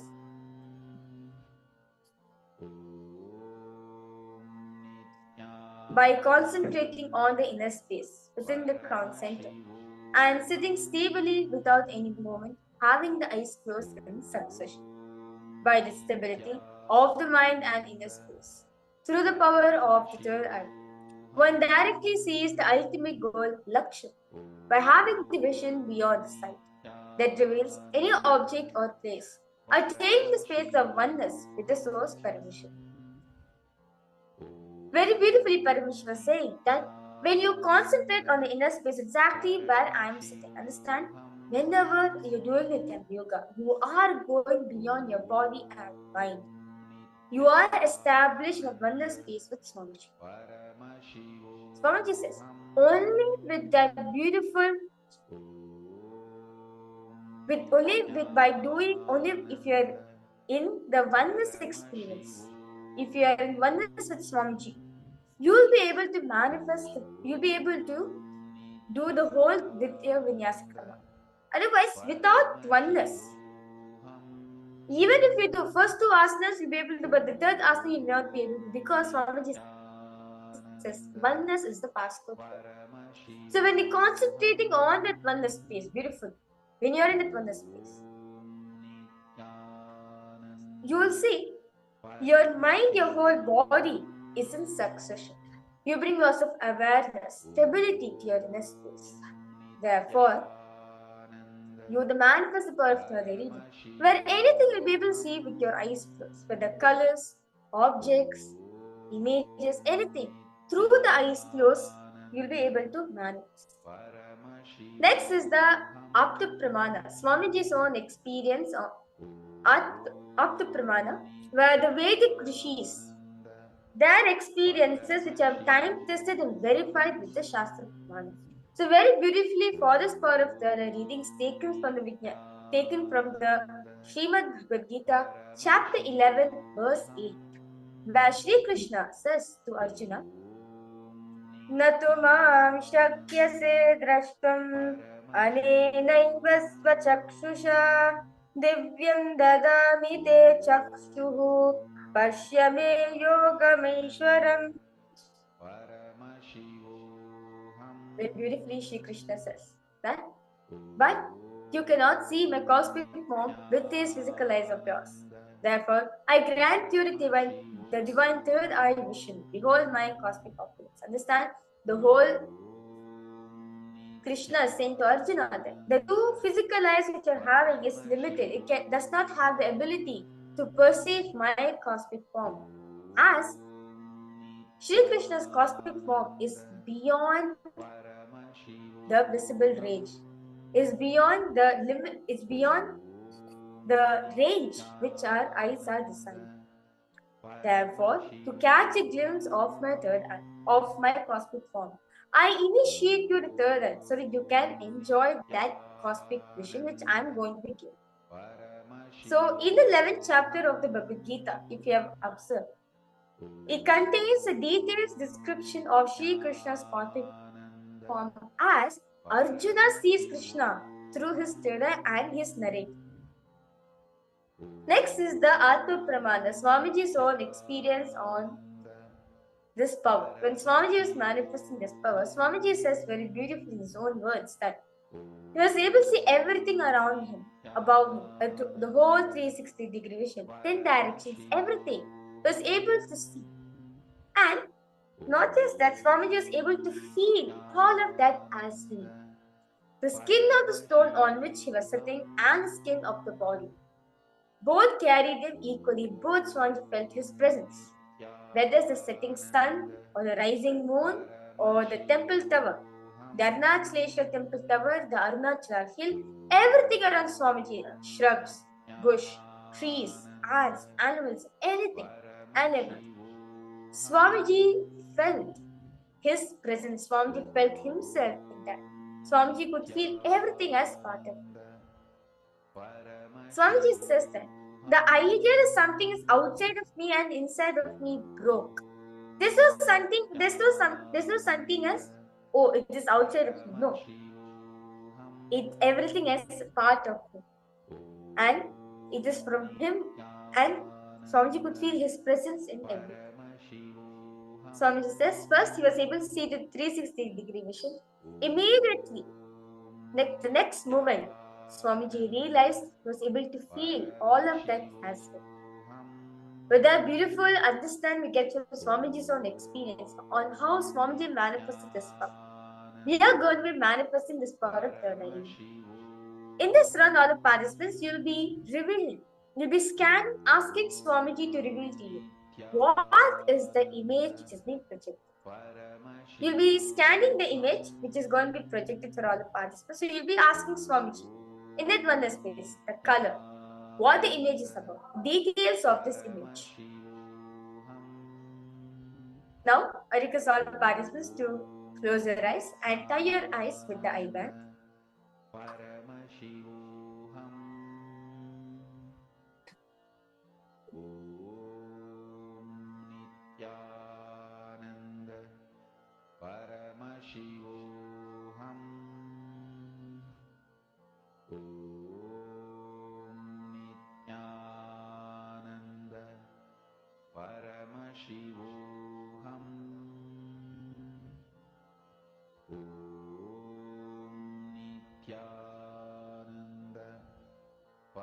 Now, in that beautiful space, connect to Swamiji, that beautiful form of Swamiji which all of us just witnessed yesterday.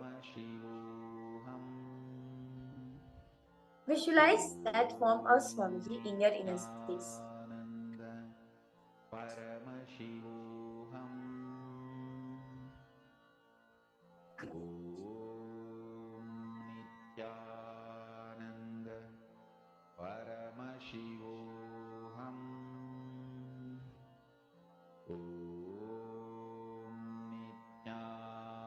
Slowly, intensely, start chanting the Mahavakya.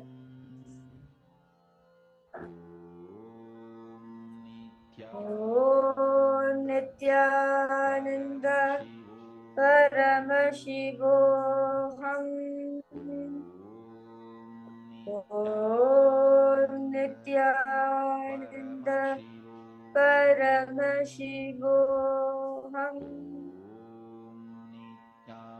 Om Nityananda Paramashivoham.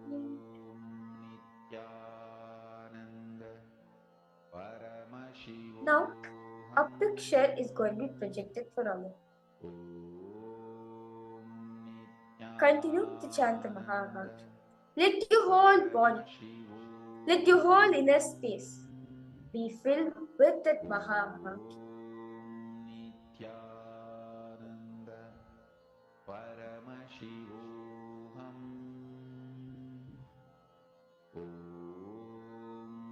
Just